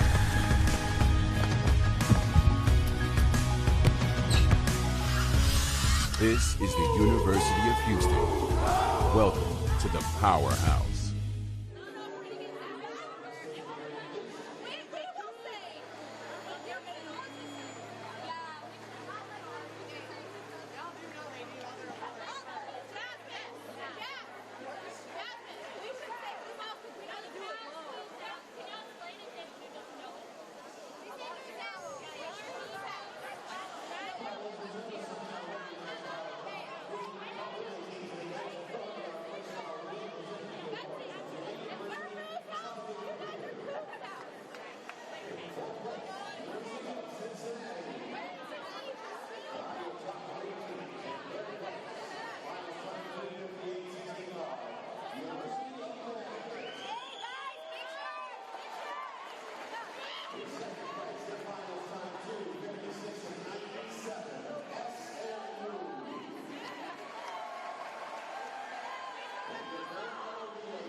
I'm here with the ECU men's 400 freestyle relay. Congratulations, guys. 3-time defending champions. Amazing. What were your thoughts going into this last race of the conference? We were just going to give it all we had, everything left in the tank. We got Braun, our senior, on the relay. We weren't going to let him go out with a loss. And we wanted to end the meet with a win, of course, and then bring out the championship. Absolutely. Well, you all did a great job, and congratulations again. Back to you. Thank you, Danny. ECU's men's team winning 400-yard freestyle relay, and also with that victory, they cement their spot for first as team champions in the for the conference with a total of 840 points, followed by SMU's 713.5 points, and finishing in third is University of Cincinnati with 678.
All right, I am here with the coaching staff of the University of Houston women's swimming and diving team. Congratulations to you all. How exciting is this to have a championship win like this at your home pool? We've been talking about this since we got here. It's about building something special here. And if you look around, this building, but this university, we have everything we need here to be not only conference champions, but to compete at the highest level. And to do this in our building at home for the first time, this is the first conference championship in the history of this program. We've had Olympic medalists, we've had NCAA championships, we've never won a conference championship. To do it at home in this building, in front of our parents, in front of our fans, with our people, is phenomenal. It feels great. Absolutely, and great job to you. 2 years and already have got a conference championship. Where do you go from here?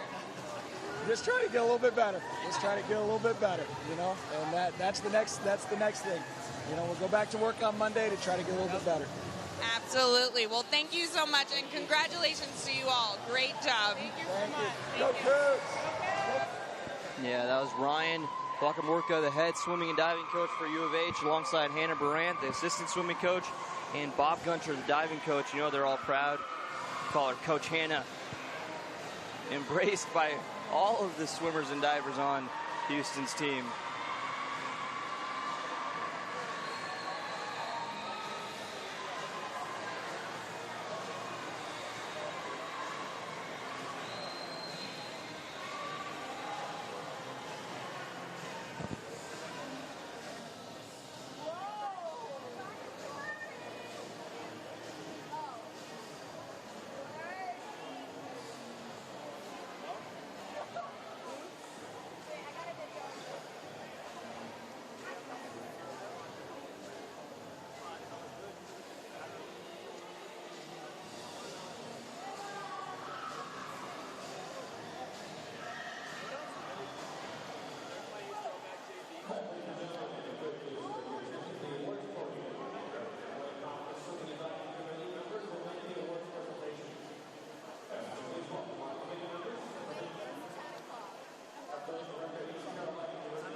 Michaela Butera having a great meet, championship meet. She won yesterday in the women's 3-meter diving.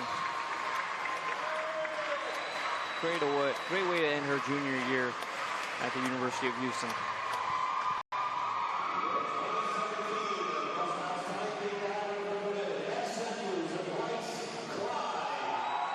And there you hear his name once again, Bryce Klein. Medaling in every event he dived in, all 3 diving events he medaled. The first one was the men's 3-meter diving, winning gold. Next up, the men's 1-meter diving, winning gold. And this evening, winning silver in platform diving.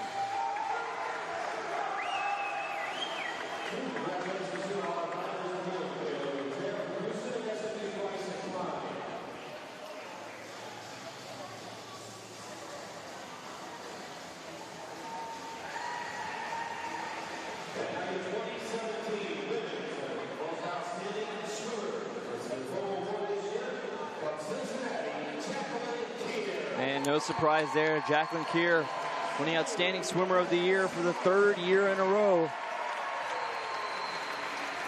4-time gold medalist in the 200 free. It's never been done before. But she definitely had great competition this year. We saw Marne Erasmus from SMU become a 4-time gold medalist in the 100 fly event. So good competition for Keir, but Jacqueline able to edge her out for that most outstanding female swimmer of the year award.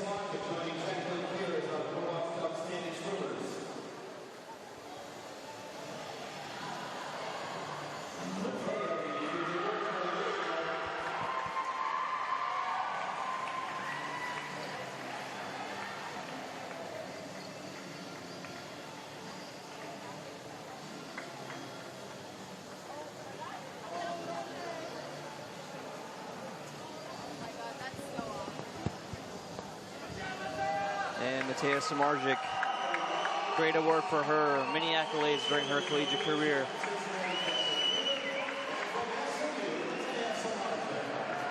Still a year to go. She's only a junior. See her next year.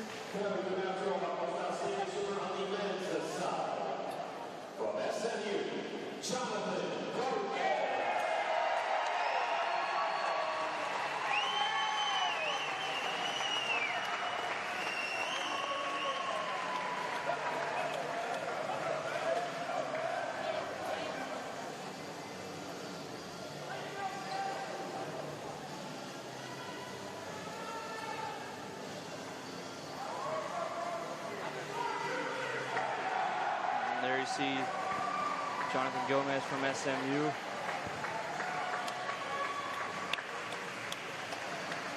Swam for the Colombian national team and primarily for SMU this week.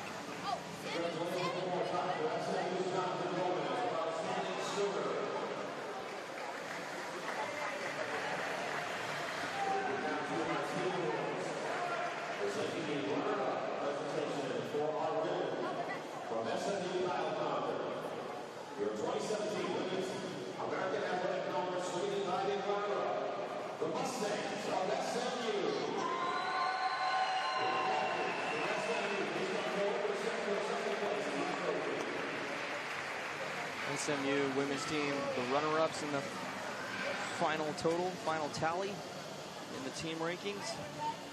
See them coming up, led by Matea Samardzic.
University of Houston women's swimming and diving team winning the conference championships in their home pool. There's no feeling like it in collegiate swimming.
There you see SMU men's team in second place for the men's team's ranking through all the events.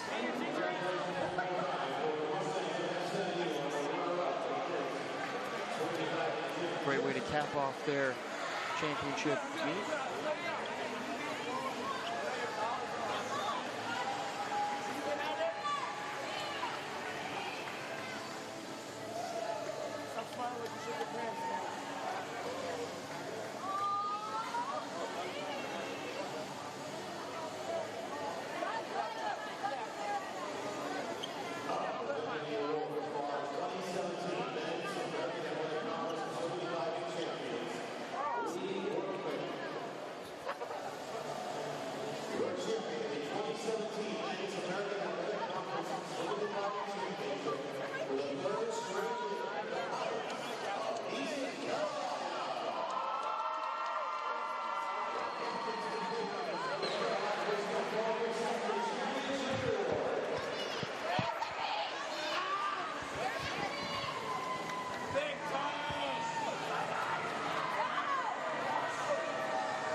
And the ECU men's swimming and diving team taking first place, conference champions, 2017 American Athletic Conference Swimming and Diving Championships.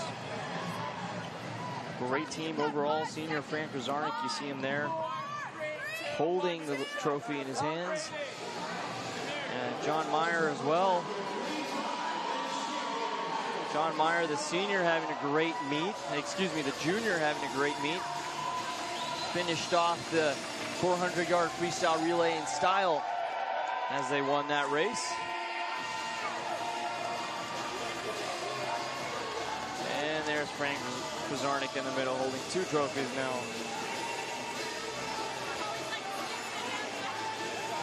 Congratulations to ECU, men's conference champions, and the University of Houston, the women's conference champions.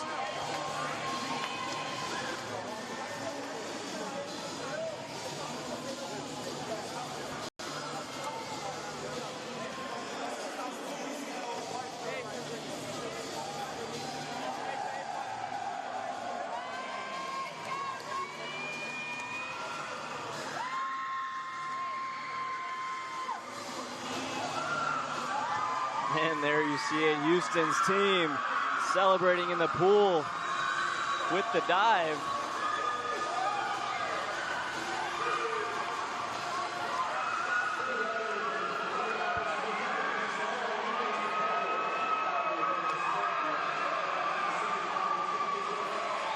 Even Coach Wakamorka in the pool with his team.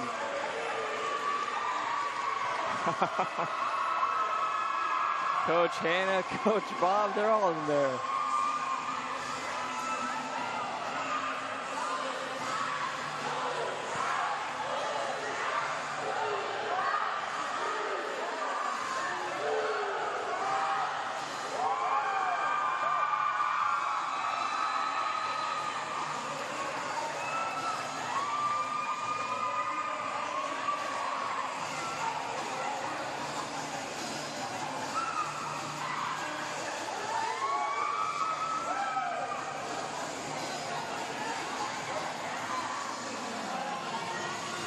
it was time for the coaches to show off what kind of skills they still have in the pool.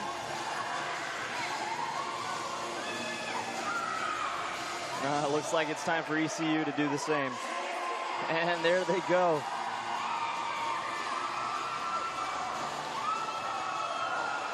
The moment they've been waiting for.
Well, the U of H women's team certainly more than excited after this victory. The first time conference champions,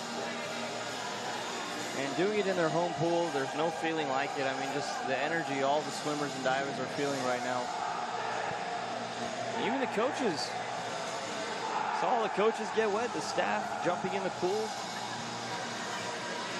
Just a great moment for Houston, the host school, in the 2017 conference championships. And, you know, overall, it's just been a great meet.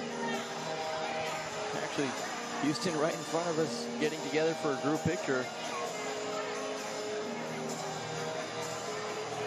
And nothing but smiles on their faces. Danny, you know, we've been excited before this championship meet started. Houston, let's take a look back at some of the events. I mean, it's just been a great meet overall. We saw a lot of great things from many swimmers. A lot of great swims from these guys here at this meet. We had several conference records. Right. Several four-time defending champions. Marnie Erasmus right there for SMU in the four-time 100-meter fly. NCAA A-cuts. Right. We've had some upsets.